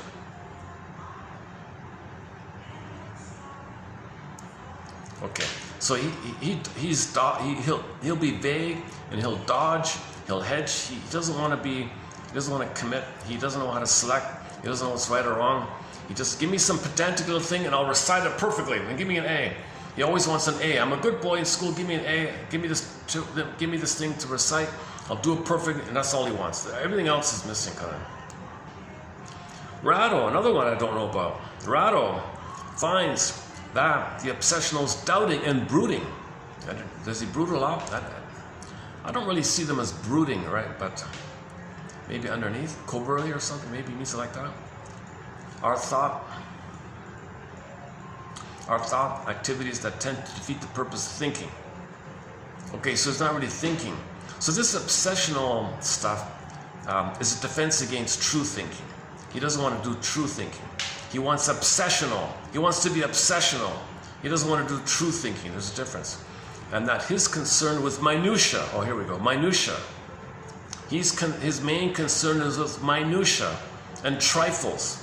Minutia and trifles places him, quote, always in danger of missing the essentials.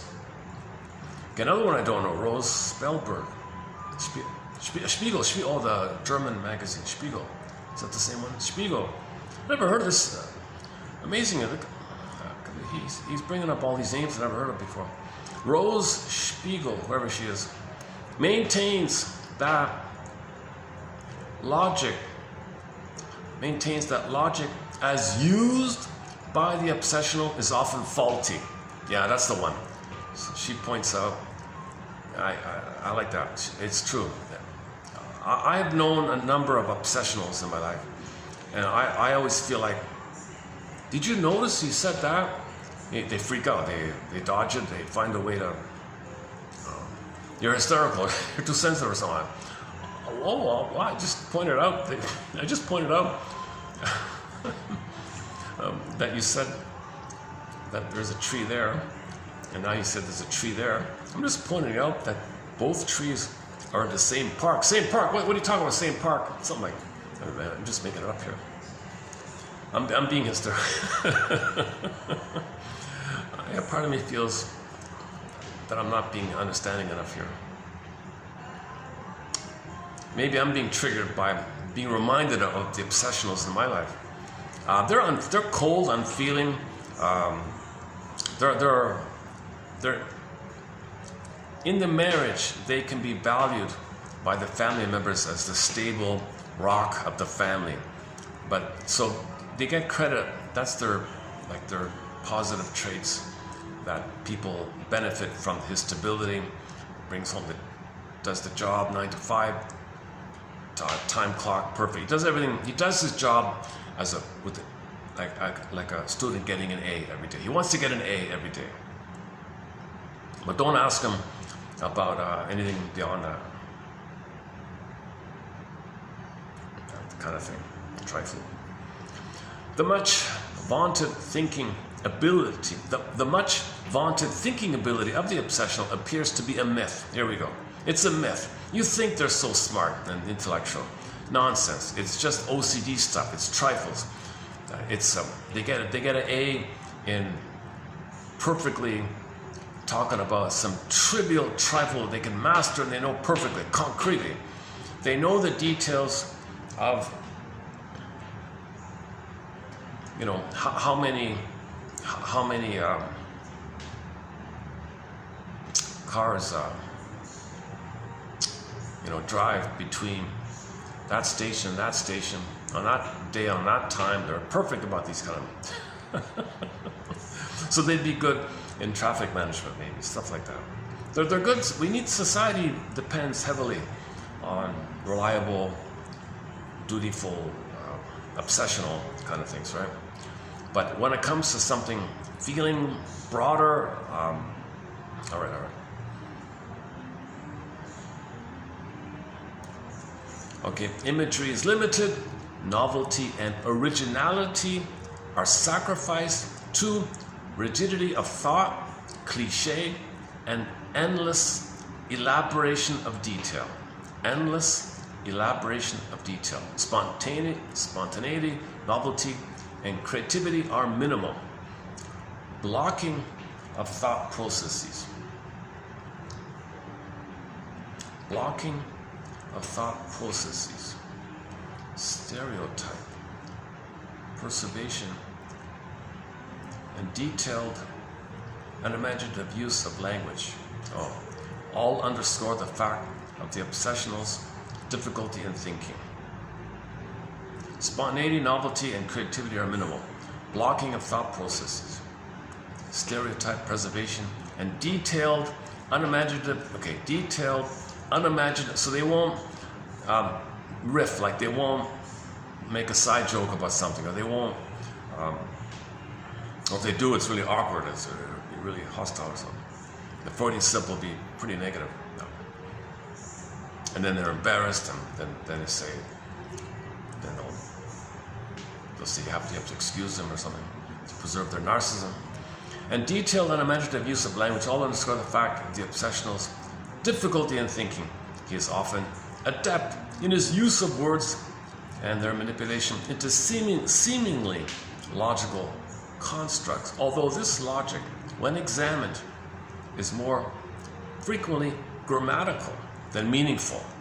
He might have perfect grammar, but the thing doesn't make it's meaningless. Not much meaning to it. His need to be right often makes him pay sufficient attention to concrete detail to give the unsuspecting illusion of thoughtfulness. He wants to give the illusion, I'm thoughtful, but he's faking. Though often a reservoir of facts, he seems unable to do much with them that is interesting or informative. The cognitive difficulties of the obsessional may be located in the area of inference making. especially in the area of interpersonal relations. He manifests extreme inferential distortions or incapacities. He seems unable to make certain elementary inferences about his behavior or his impact on others. Okay, so if he's like barking in a pedantic, harsh, tense, terse kind of tone, and other people are like, oh, he doesn't see it. He won't see it. Right? Similar, so you won't make the inference. Oh, are people affected by the way I'm talking? I'm a good boy. I'm just talking like that. Like they won't see it. Right? You point it out to them. Oh, what's wrong with you? You're hysterical. Similarly, he either fails to make any inferences concerning the behavior of others, or else distorts those that he makes. Okay, so if others are communicating something, he'll miss it. So he'll miss what's really going on, in other words. What's really okay? This pervasive difficulty in grasping what is implicit in relationships is, in my opinion, the motivational source of the obsessional's difficulty in making abstractions. Okay. So because of the interpersonal thing, they don't want to know the memory of what happened between them and their mother. They don't want to know any feeling thing that might be going on between somebody in the present. They don't want to know, I don't want, because that'll trigger the feeling thing that took place with their mother. They don't want to know, so they don't want to know. Right. Fenitrol, back to Fenitrol. Fenitrol refers to this difficulty as an inhibition in the experience of gestalten, the whole, noting that the obsessional, quote, frequently separates constitutes of a whole from one another. He frequently separates constitutes of a whole from one another, where the non-compulsive person would only be aware of the whole and not of the constituents. Okay, so the hysterical poly, big picture, he says, no, focus on the detail. Let's focus on the spirit, the broader, but he won't care about the detail. No, I only care about the, so you got this little gap like that. And this gap reflects the hysteric pushes up his feelings all the time because he can't hold them or understand them. And the compulsive pushes down, he's got to think in these micro trifles. Like that. Okay, that's 75 through 75. Hang on. Okay, let's go to the preview of 3276. The implications, where are we here? Okay, this next part is sort of a setup, so bear with me. The implications of, should we read out the part we just read on the phone? No, let's see, let's keep going. All right. The implications of either or in the production of thought or affect patterns. The implications of either or in the production of thought or affect patterns as a verb. Many of our clinical and therapeutic concerns. Okay, here's the bit about where he says, it's not either or, shrinks. All you people who want to be a shrink, you think it's either feeling or thought in separate boxes. No, there's a spectrum. There's a spectrum. It's on a line. There's a link between them. Don't separate all the time. This either or thing is a problem, he says here. Clinically, the implied dialectics of this one or the other approach to thought and affect dominates our attitudes to the problem of character. So this is the leading up to this topic about character. So obsessional character, hysterical character, and a couple of others. And the overarching is some pop up the feelings, and some push down the feelings. The ones who push down, you got several types. The ones that push up, you got several types. That's what where we're going here with this. One second, can I do it like this? So let me change my. Okay, this is. Got lucky. So far, no one's coming in. Okay, can I do it like myself? I wish I could bring my own chair here. These chairs, they're good chairs, though. I'm being hysterical here. Am I being hysterical? Hold a second. Well, no, maybe I'm being obsessive. Honestly speaking, I can't really tell the difference between the hysteric and the obsessional. It's just one is like a showy, extroverted display of their problem, and others have like an introverted, hidden display of the problem. But really, they're kind of the same kind of thing, right? So yesterday was they're both narcissists and they're both dependent. They both need, and they're both narcissists. So the obsessional is the good boy, secret narcissism. But he openly, I need you, secret, I'm narcissist, I'm good boy, narcissist. He's proud of this neurotic pride. But he's open about, I need you, you're great. I'm special, I'm so important. Okay. The hysteric flips it. The hysteric said, I will openly be narcissist. Look at me, look at me, look at me. And secretly be dependent. See, he makes that kind of point about the flipping idea, influencing the misunderstanding between the two. Okay. Well, that's maybe a minor point.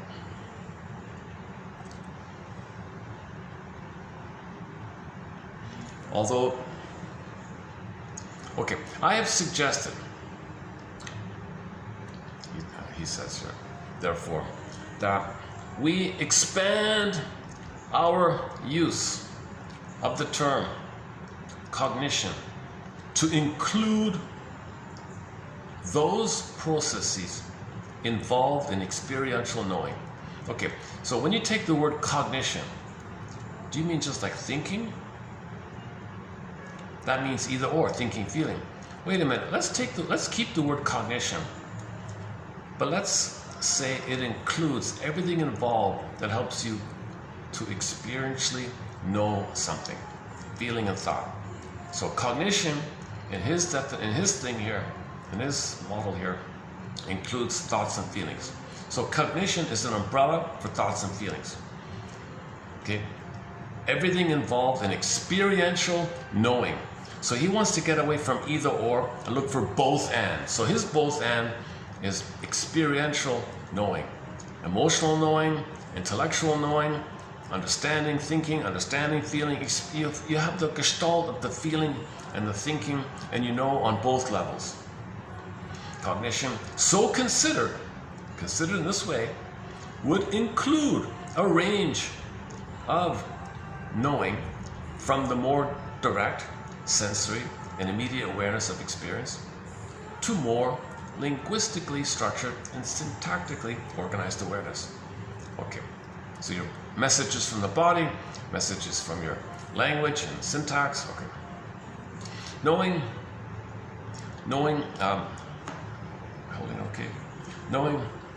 might then be said to occur on a continuum, the points of which differ primarily in their degree of sensate or syntactic structure. Okay, so your knowing of something is going to be partly from the body knowledge, true knowledge, deep knowledge, visceral gut knowledge, feeling, heart, gut, body, okay, body, sensate, and your ability to put language, words to it. So lots of language and some feeling, or mostly feeling and no language. Mostly feeling and no language, hysteric. Right? Lots of language and no feeling, obsessive. But it's a spectrum. Don't think of it too much in either or. Think of it as a spectrum. So both have both, in other words. Hysterics and obsessionals have a lot in common. The more syntactically structured an experience is, the more we may be said to comprehend. Sensate experience would be knowing on a level of apprehension. Okay, if you apprehend something, that's the gut stuff, the sensate, the body knowing, emotional knowing, feeling knowing. Okay. The syntactic one, well, I understand, I comprehend. That's like your mind knows versus your body knows, something like that. Okay, sensate and syntax. Syntax and sensate. Sensate is your soul. Syntax is your airy spirit. So soul and spirit, you can even do it that way. Soul is your sensate, syntax is your spirit, like that, your air, your thinking. It's a little bit like that. And the spirit comes from the soul. You want link. So soul and spirit are linked, just like feminine and masculine are linked. You don't want to say somebody's perfectly either or, right? You don't want to say that somebody's.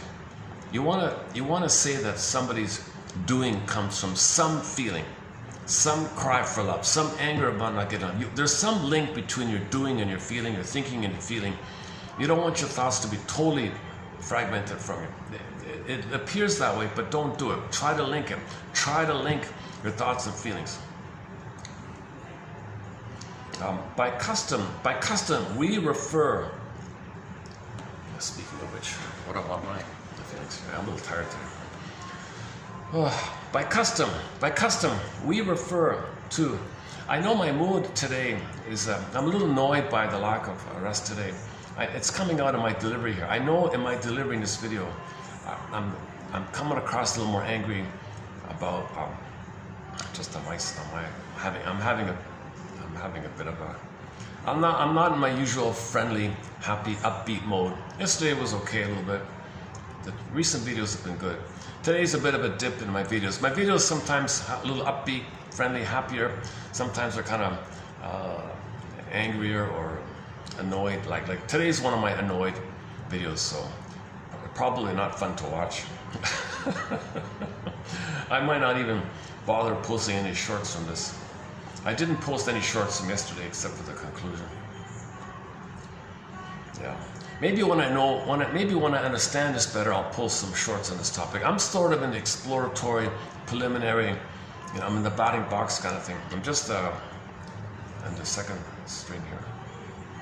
I'm in the minor league here with this material. I haven't brought it up to the major leagues. Okay, where are we here?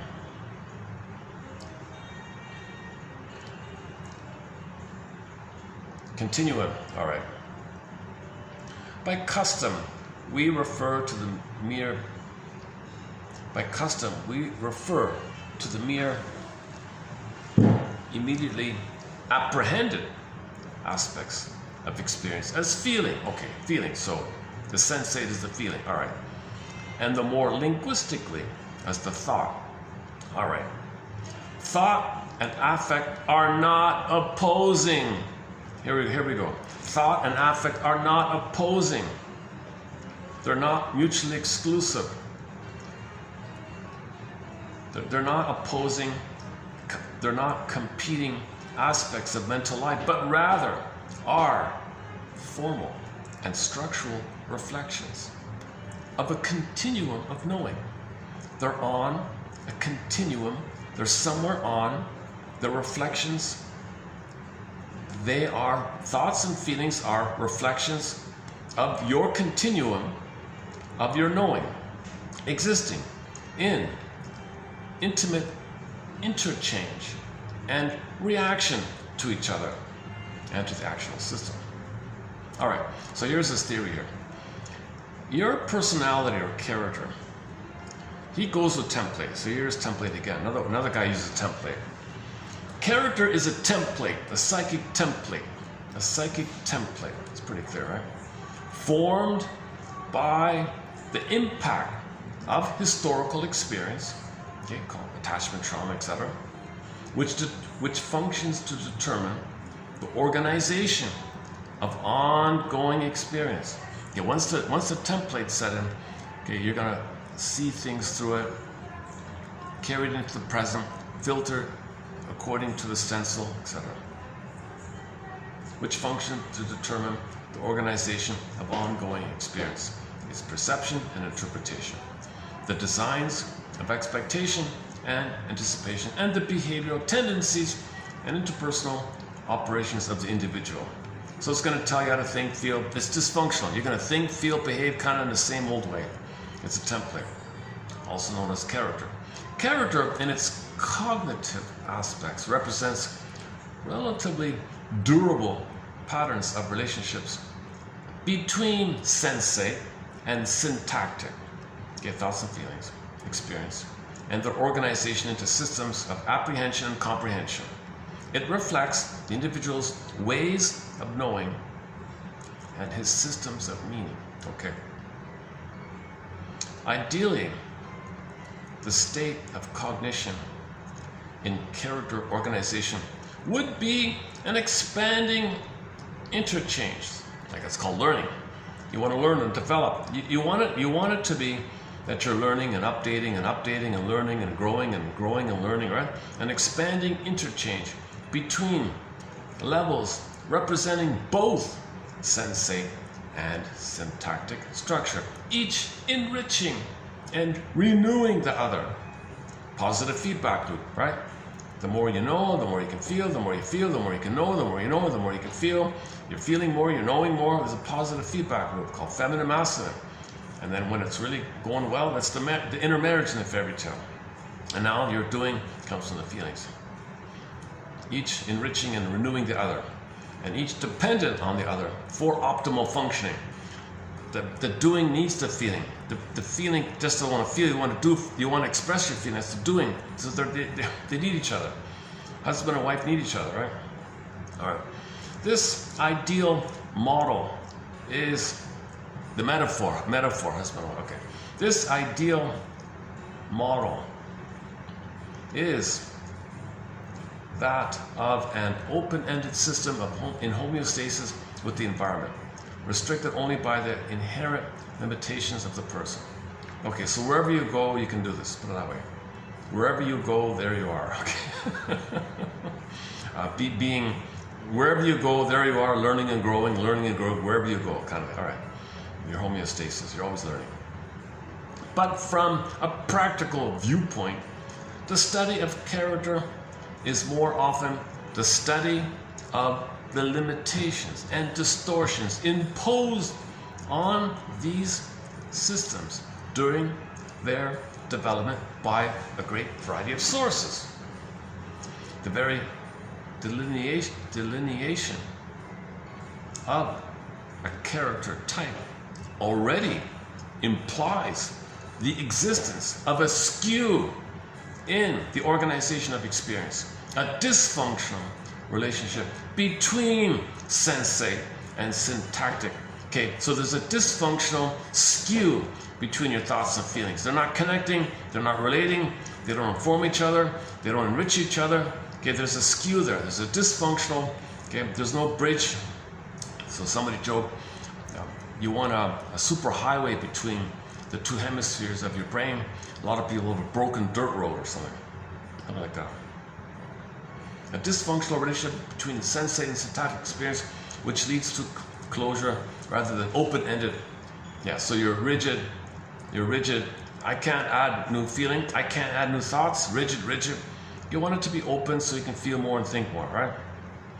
Dysfunctional character organizations have consistent areas of not knowing, don't want to know, which he calls innocence. I don't know, so I'm innocent. He means that. So when you hear him say innocence in this context, he means I don't know, I don't want to know, I'm innocent. He means it like that. Keep that in mind here as we move on. Dysfunctional character organizations have consistent areas of not knowing or innocence, which function as predictable systems. So when the hysteric does her thing, I'm innocent. When the obsessional does his thing, I'm innocent. When you don't know something, you say I'm innocent, right? He means it like that. These systems of innocence imply historically and dynamically created areas of difficulty in cognitive organization. How's the battery off for Pete's sakes? How's the battery? Okay, I got maybe half an hour, right? Okay, let's hurry up here.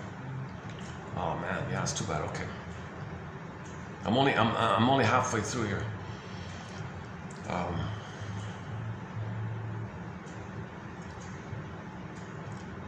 These systems of innocence imply historically and dynamically created areas of difficulty in cognitive organization. Their effect is to block the interchange between apprehension and comprehension. So the dysfunction in you is that the two sides of you are not communicating. They're not communicating with each other. You want the two sides to communicate. You want your what do you call it again? Your syntax and your sensate to communicate. So the sensate picks up the phone. Hey, syntax. How you doing, sensei? How you doing? How's it going over there? Not bad. How are you doing over there in the body? Oh, in the body. The person ate some, it's too salty and oily. Yeah, he knows that stuff's not good for him, right? So you want the syntax, you want the body and the thoughts to interact. Simply called self-reflection, maybe. And the self-help. On the one hand, I feel, but on the other hand, I feel might be like a bridging idea like this. Or simply a part of me this and a part of me that. On the one hand, this, yet at the same time, that. Something like that. Okay, and then of course, next part here. Knowing is interfered with at very specific levels of cognition. It feels funny. I feel a bit of a relief thinking I don't have to worry about shorts. I could be a little messy here like I was yesterday. Okay, don't worry, be messy. You're not going to post any shorts. You don't have to look for any kind of shorts. Allow myself this muddled, messy 2 videos and maybe a 3rd one as well. So yeah, okay, I'll just take it easy here. Let me take it easy here. Knowing is interfered with at various specific levels of cognition, and the creative interplay between apprehension and comprehension is limited by the confines of a rigid template. So these are templates. So if somebody's hysterical, okay, if somebody has a set personality, think of it as a rigid template. Don't expect them to change easily. They have to show their efforts to change. You're not from the outside gonna change them. In normal living, affective experience has both internal and external importance to the person. Affect is used expressively for reaction and communication, and intrapsychically as data for thought and syntactic organization of experience. Affect thus normally gives rise to expression and impression. Expression involves the direct pre-syntactic communication of affects, such as in gesture, posture, facial expression, crying, laughing, etc. Impression refers to the perception and storage of sensate data of experience, which become important sources of experience for syntactic organization comprehension. In dysfunction, okay, in other words, if you feel something, it's data for your inside, something going on your inside, that's data for your thoughts. And if you're feeling something, you want to be able to express it. Okay. Pick up the phone and talk to somebody. You want to express it. So your affect is inside, which is data, and you want to express it in some way by making an eye stim. Hey friend, you said you'd call at 5, now it's 5:30. I'm feeling really a little confused here. So you're expressing, you're feeling. So you said you'd call at 5. You didn't call. I'm calling at 5:30. I feel a little annoyed by this. What's going on here? Oh yeah, sorry. I'm being passive aggressive. I'm punishing you for something. Okay. Oh, I'm glad to know. What's up? Yeah. Well, 2 weeks ago you didn't do this, and I'm getting back at you by not following through. I'm being passive aggressive. So you're being okay. So you're talking. You felt something. You're talking by saying, when that happened, I felt such and such. And the feeling is the data to let you express in not destructive, not acting out. We just mean anger is just a feeling. It doesn't mean you're destroying something. Anger is just like I feel anger. It doesn't mean you did something, right? That's called aggression usually. Depends on the context. In dysfunctional character formations. Okay, however, so think about this. You're normally supposed to use your emotions for data on the in and expression on the out. So open expression of your feelings, you're gonna cry, and data on the inside, oh, that was a loss. I'm remembering previous losses. I'm really sad, oh, let me cry, right? So the data on the inside is, this loss in the present reminds me of a previous loss. Oh my God, let me have a good cry about it. So in and out, right? Inside out, inside out. In other words, put it that way. Inside Out. Very good film, by the way. I regard Pete Docter as a soul doctor for those 2 films. Very good films. Where are we here?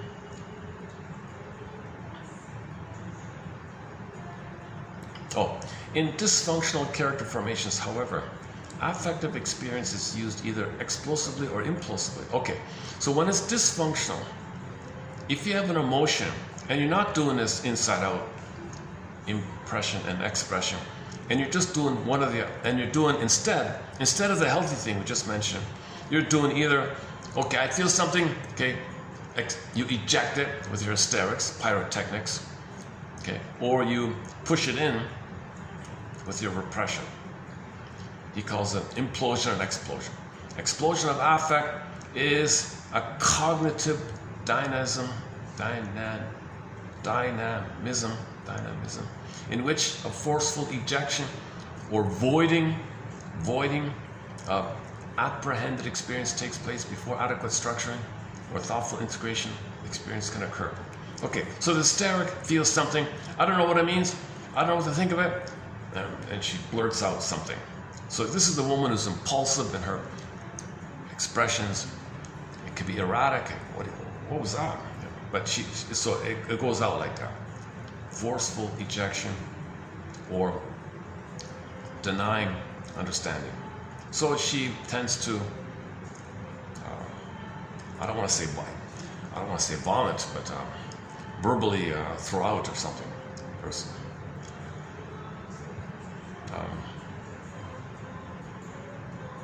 Where are we? Where's the implosion? Next one's implosion, right? Where's the, oh, implosion of affect. So pushing it inside of you is a cognitive dynamism in which affect is forced inward.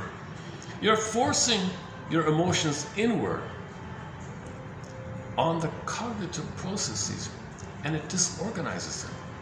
So now you're going to mess with your thinking when you push down your feelings. So the hysteric can't understand her feelings, so she blurts it out. The obsessive says, I can't feel this. Let me push it down, and then it'll mess with my thinking, so that I don't know what's going on either. Both ways interfere with normal cognitive ordering of experience, but differently. Okay, in the former, there is an emptying of the apprehended data of experience before adequate syntactic structuring and comprehension can take place. Okay, so the hysteric can't find words, she doesn't understand, it's too much, she doesn't have language or organization, so she blurts out something. The other one, the latter, disorganizes the very processes necessary for adequate organization, with the result that apprehended data is contained but not simply as raw data. These two are reflected in characteristic ways in the dysfunctional characters. I believe, here we go, here's his theory here. I believe, I'll play the song. Oh, they're on tour now. Chilliwack, they've got a song called I Believe. Not a great song, but I remember it. I believe. What's it? I believe. You were meant for me, is that it? I believe. We were meant to be. It's a sappy, a little bit sappy, silly song. I don't think I've ever played it. The band Chilliwack, we have only one song, the main one, Fly at Night. That's a great song. That's their big hit. Fly at Night. Communication breakdown's an honorable mention. Communication breakdown. Okay, where are we? I believe that okay, I believe. So the shrink is saying here. So a respected shrink back in the 60s and 70s is saying that he believes that two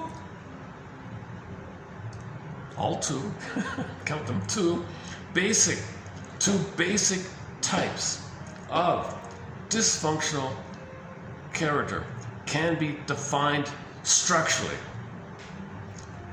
Okay, I don't like his term here, but he says here the explosive disorders and the impulsive disorders.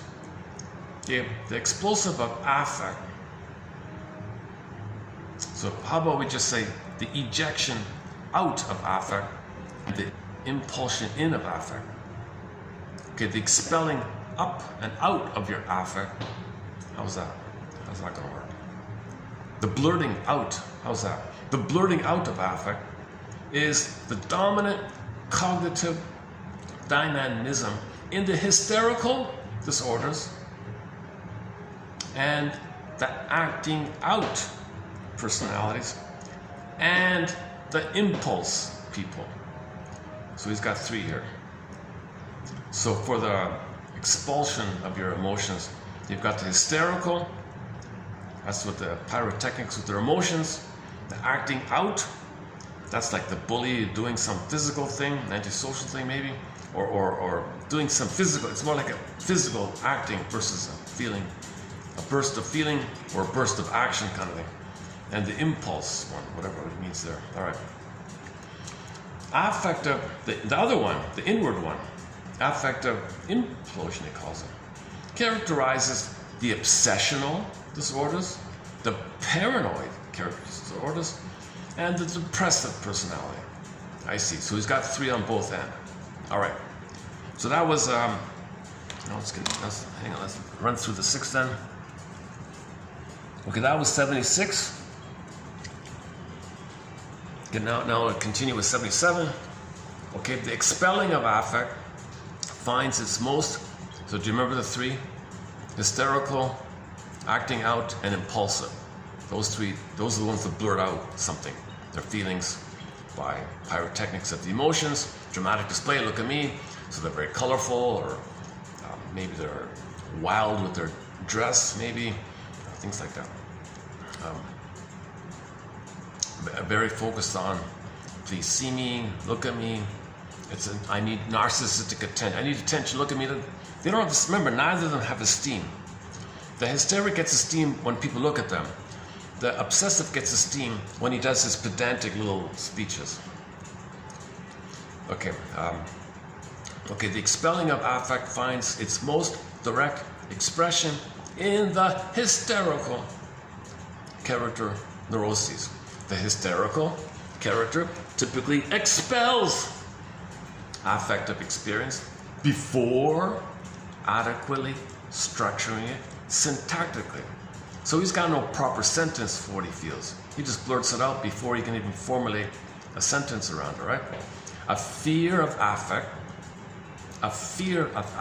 historically, and of associated feelings of helplessness lead the person to void large areas of apprehended experience prematurely and often in substituted forms. This expelled, undigested affective experience, good or bad, is then used to form overgeneralizations.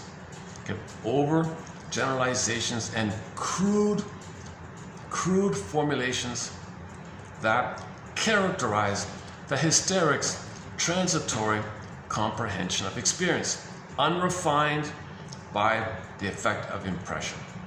The lack of organization and the premature voiding do not allow for the differentiation, nuances, and ordering of the meaning of experience, and as a result, the hysteric's comprehension of experience is simple and imprecise. Simple and imprecise, or like a little child saying something maybe. Furthermore, the rapid riddance of emotional reaction deprives the hysterical person of essential material for the integration of experience with significant others into stable realizations of their identities. Their images of others can shift abruptly. Okay, think about the BPD, right? Think about the BPDs and the hysterics and the histrionics and all that, right? So they can shift easily. One minute they say this, next minute they say the opposite, they flip it. Their images of others can shift abruptly from adoring idealization, so they think you're the greatest, click, next minute they hate you, you're you're the worst. Okay, communication is then more related to sensate. Okay, sensate, I see. So on the spectrum between sensate and syntax, the hysteric is more on the sensate side of the ladder, of the teeter-totter. They're more on the sensate end of the line, right?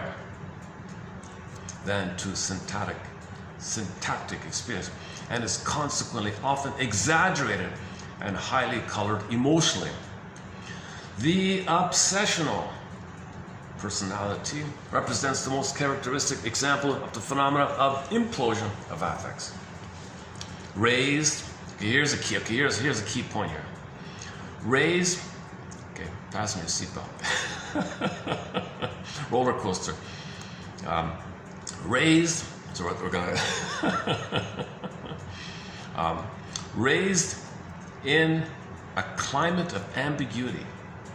Okay, so the obsessional, when he was a child, he was raised in a climate of ambiguity where explicit avowals of love and concern covered implicit rejection or hostility.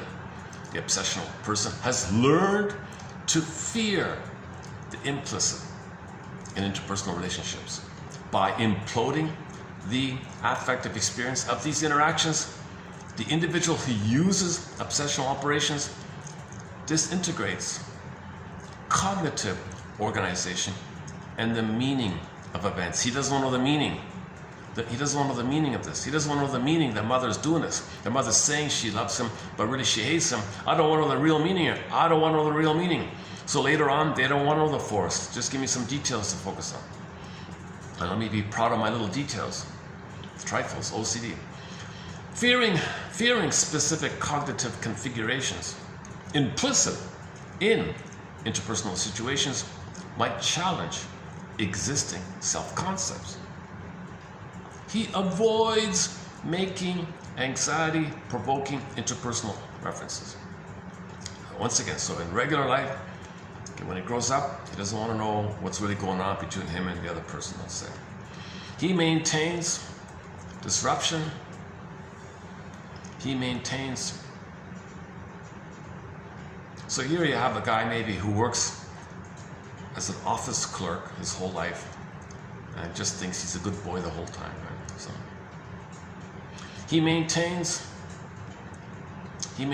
disruption of these inferences by imploding pre-expressive affects into the inferential processes that organize the implications of ongoing experience.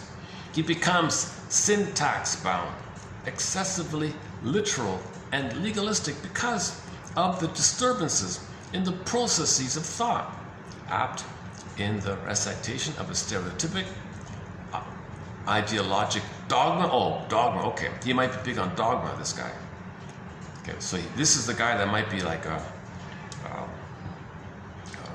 dogmatic, all right. Apt in the recitation of a stereotypic ideologic dogma regarding the conduct of human relations. Oh, he's got a lot of rules, so he must do this, huh? And often even correct in pro forma behavior.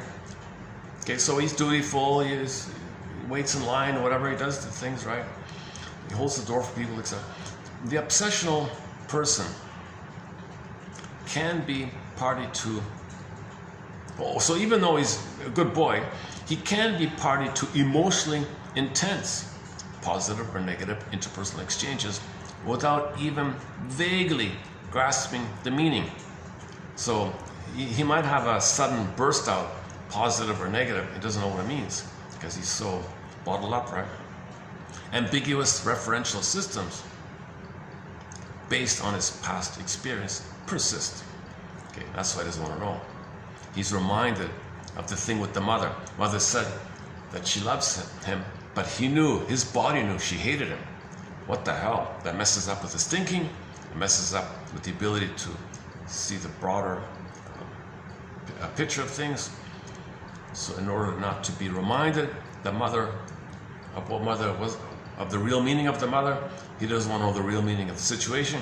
So focus on pedantics, focus on trifles, focus on little rules. So he's a good boy all the time.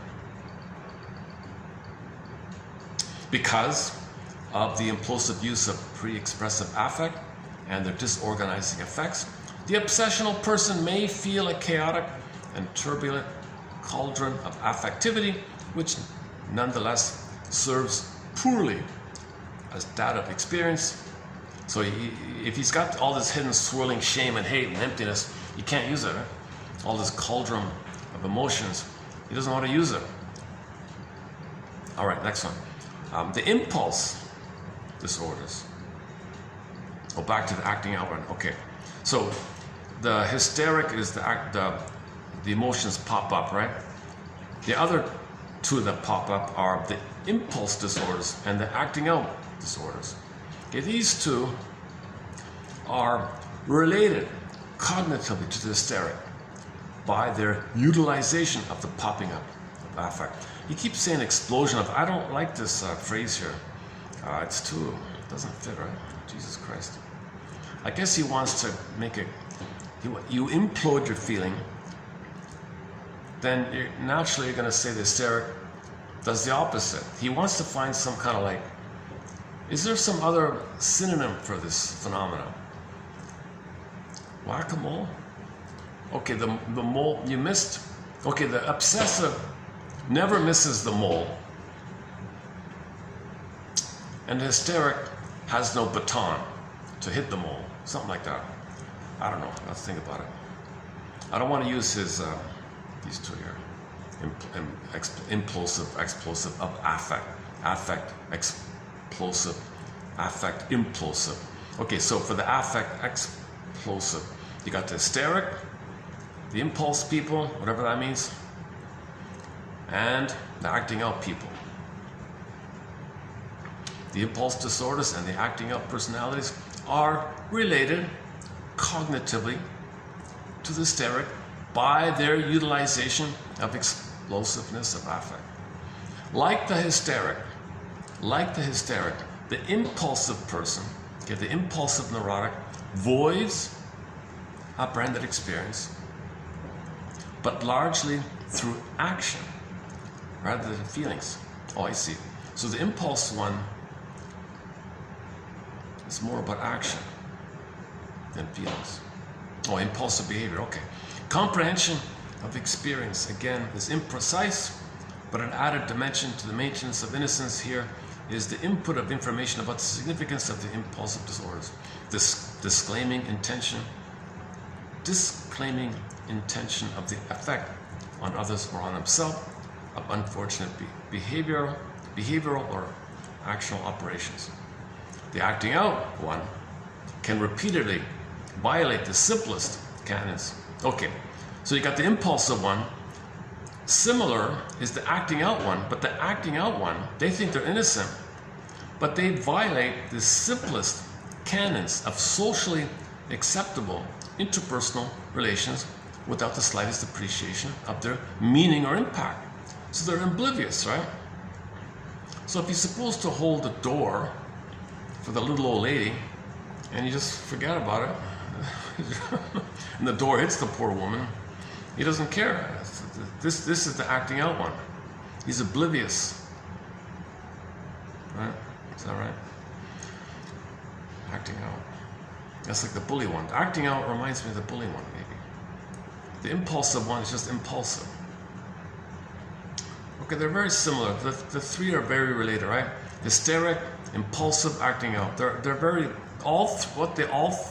what all three have in common is the ejection, is the explosive quality of their sensates, of their sensations. They don't want to feel. They get rid of the feeling by one of those three: hysterics, impulsivity, or physical rude behavior. So rude behavior, impulsive things, or just being dramatic in your emotions and display. All right. The basic organization of the two character types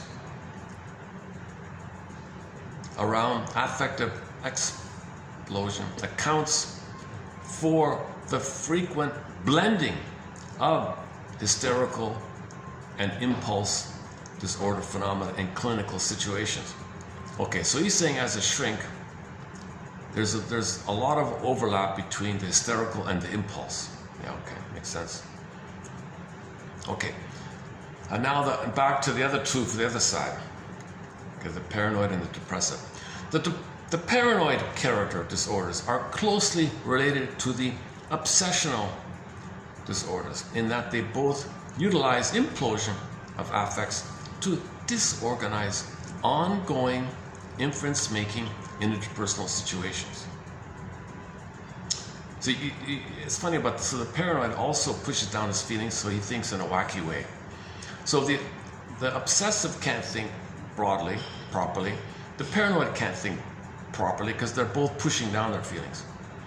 Both try to avoid knowing because of central damage to their sense of self and their very precarious self-esteem. But while the obsessional person substitutes static, cliched, and stereotyped judgments to replace ongoing inferences, the paranoid character substitutes inferences of an arbitrary sort based on existing assumptions he holds of a threatening and hostile interpersonal environment. Recently, I suggested that the roots of such isolating cognitive assumptions lie in the specific types of family myths, like family ideologies or belief systems. Okay, he says, please, for more information, read my other article, but I couldn't find it. Okay. The similarities in obsessional and paranoid cognition accounts for their tendencies to overlap clinically. Paranoid phenomena frequently appear in obsessional clients, and most paranoid clients utilize obsessional mechanisms. Okay, so I didn't think about that, but the obsessional, they're superstitious, right? And they might be a little paranoid, right? And the paranoid, they're kind of obsessive with their paranoia. And the obsessives might be sometimes, it might be expressed in paranoia ideas or something. Okay, last one. The depressive one is another variety of the impulsive character. Unlike the obsessional and paranoid characters, the depressive is openly identified with his low self-esteem. Aha! The depressive person uses his damaged sense of self openly in interpersonal operations designed to claim attention and sympathy from others, to exploit them in covert power operations and dependent demands for care, and to punish them for real or imagined hurts he has sustained. Okay, so the depressive wave, let's think about the wave narcissist, or the depressive wave narcissist. They want to coax you to take care of them and punish you because no one, and blame you for their situation. Is that it? The depressive person uses her damaged or his damaged sense of self openly. So she openly displays her depression, right? And it's designed to get attention and sympathy, to exploit others,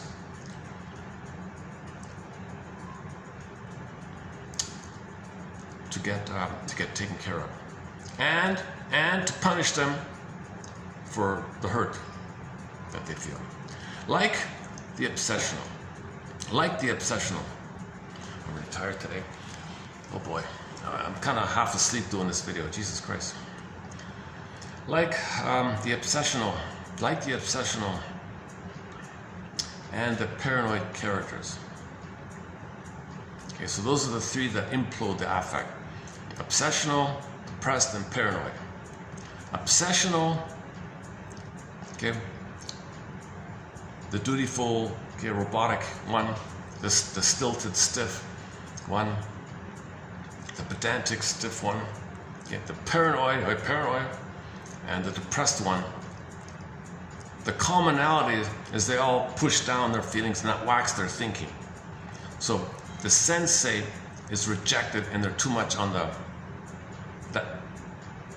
so the three of them whack-a-mole down their emotions. They do the whack-a-mole of their emotions, right?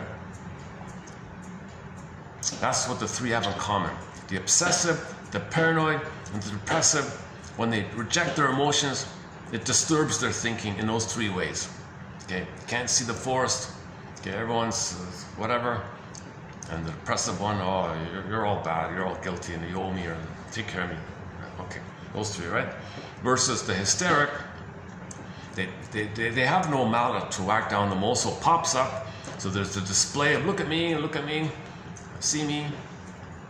Impulse one, so he runs out and does something, maybe it's not harmful. And the acting out one, they impulsively do something, but it violates common social norms. Those ones. And he doesn't see it. And all six of them think they're innocent. Yeah, all six of these characters think they're innocent. Oh, I just got the beep warning here. What up, guy?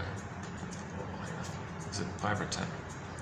Okay, I've only got 10 minutes. Oh, 6 o'clock. I've only got 10 minutes left. Son of a gun. Are we finished with this one here?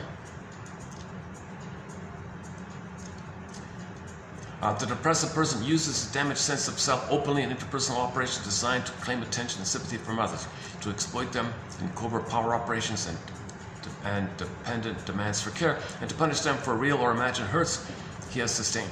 Like the obsessional paranoid characters, he does obscure and deny the meaning of his behavior, in that he denies the use to which he puts his damaged self-image.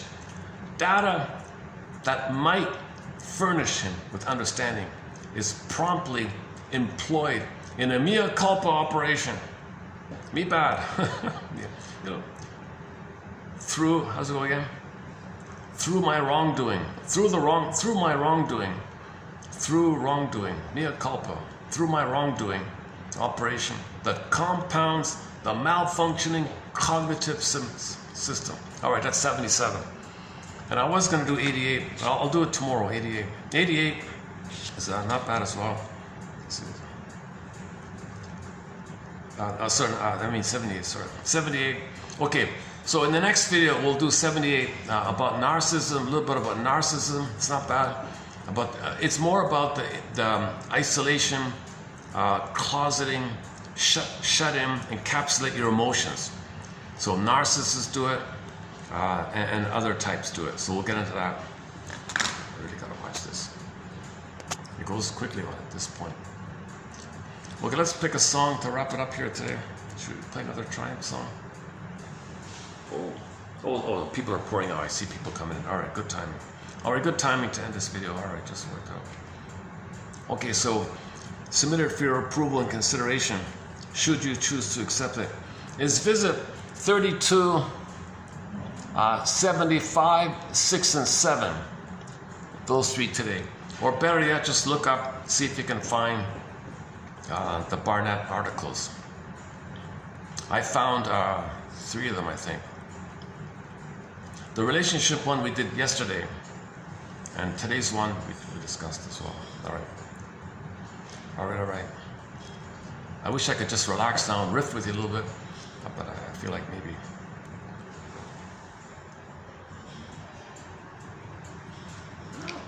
Okay, let's just pick a song here. Well, let's try this. Let's go to Radio Garden quickly. Do I have enough time? Oh, jeez. No, maybe not. Okay, let's pick a song on our playlist here. And when the song ends, I'll hit the stop button.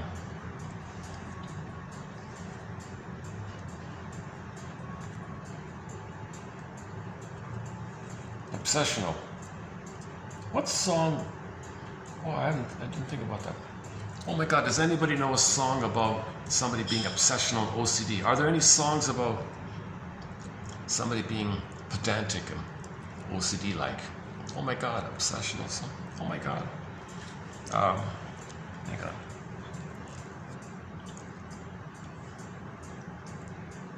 on. None come to mind.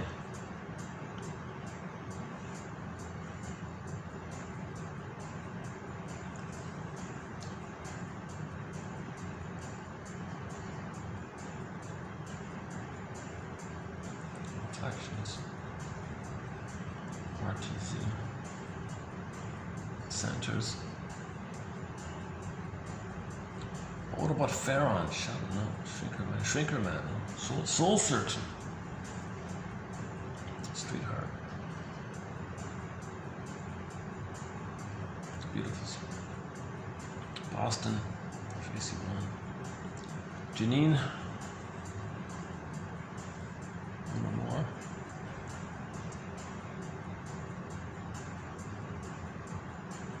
Never enough to cry.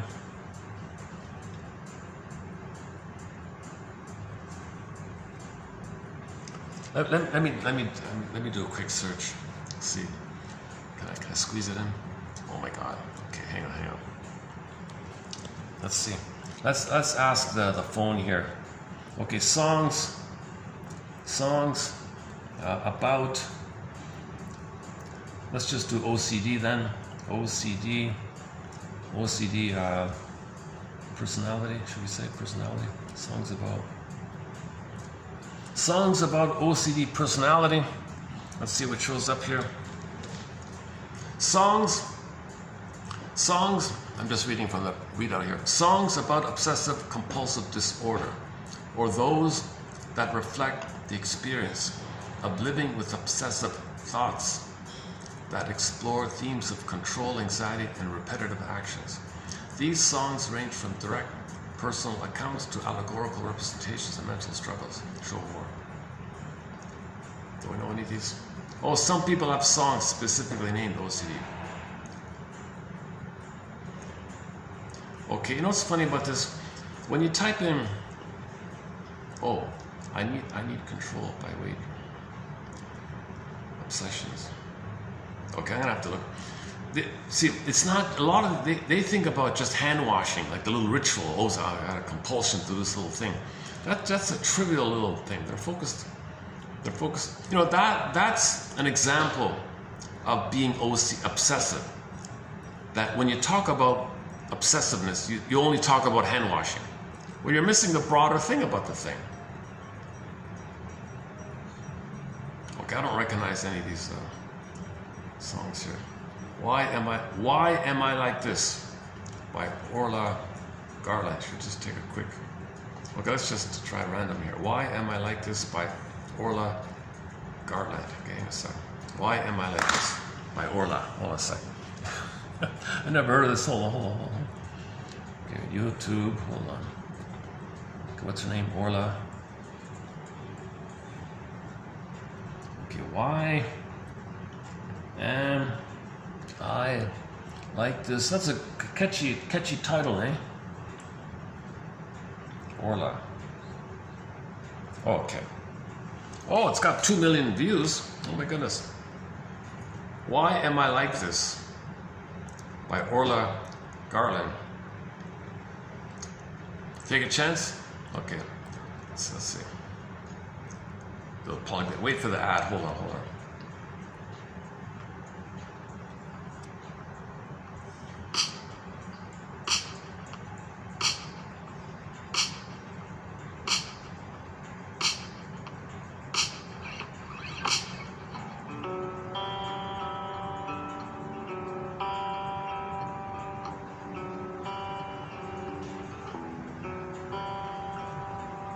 Last night I smoked a cigarette. My dad would have been so upset. Okay. Then we got tattoos by the coast. Let's close up with Yanka Bell. Let's go back to yesterday's one. Yeah, here she is here from the Ivory Coast. Okay, let's close up with which one?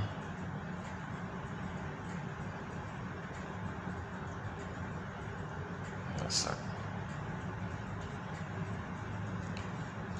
Atula. Oh, that's okay. Okay, let's close up with Atula. Or oh, here's the one. Yeah, here's the one we played today. Okay, let's close up with Chinan Eri. Chinan, whatever it means. Let's close up with some music from the Donna Summer of the Ivory Coast. She's a pop disco queen back then in her day. One of her ballads, I think. And when this song ends, I'll hit the stop button. Let's see. Can I check it? Then okay. Okay, it'll just squeeze in. Okay, submitted for your approval. Oh, there's another. Hang on. Let's try this one. Oh, it's 8 minutes long. Oh, no, never mind. Okay, let's just stick with this one. Okay, submitted for your approval and consideration. Should you choose to accept it, is to check out those 3 pages discussed today, 3275, 6, and 7. I'll see you in the next video.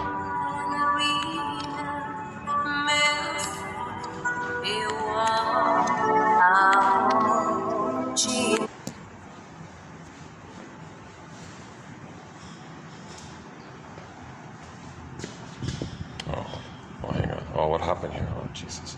Hang on a sec. Did I lose it? Again. Okay, see you in the next video. Thanks very much. May these quotes inspire curiosity and empathy, understanding. Think about your parents. Think about your parents. Or think about a couple that you know. Think about a couple that you know. It doesn't have to be your parents. Think about a couple that you know. Do you know any couples where one was implodes their emotions, either as an obsessive, as a depressive, or as a paranoia?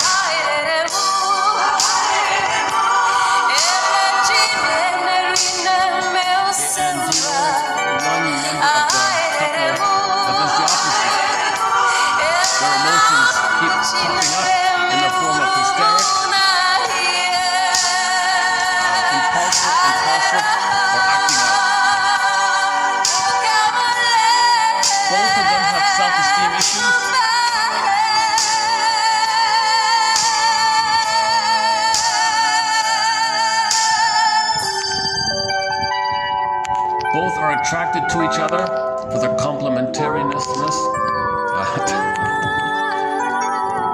So the stable obsessive offers regularity, but the steady offers some color and flavor and spice to the obsessive life. But neither of them can be truly emotionally intimate and companionate because they're both afraid of her feelings, and he encodes his feelings, so they're not intimate. Intimacy means you kind of share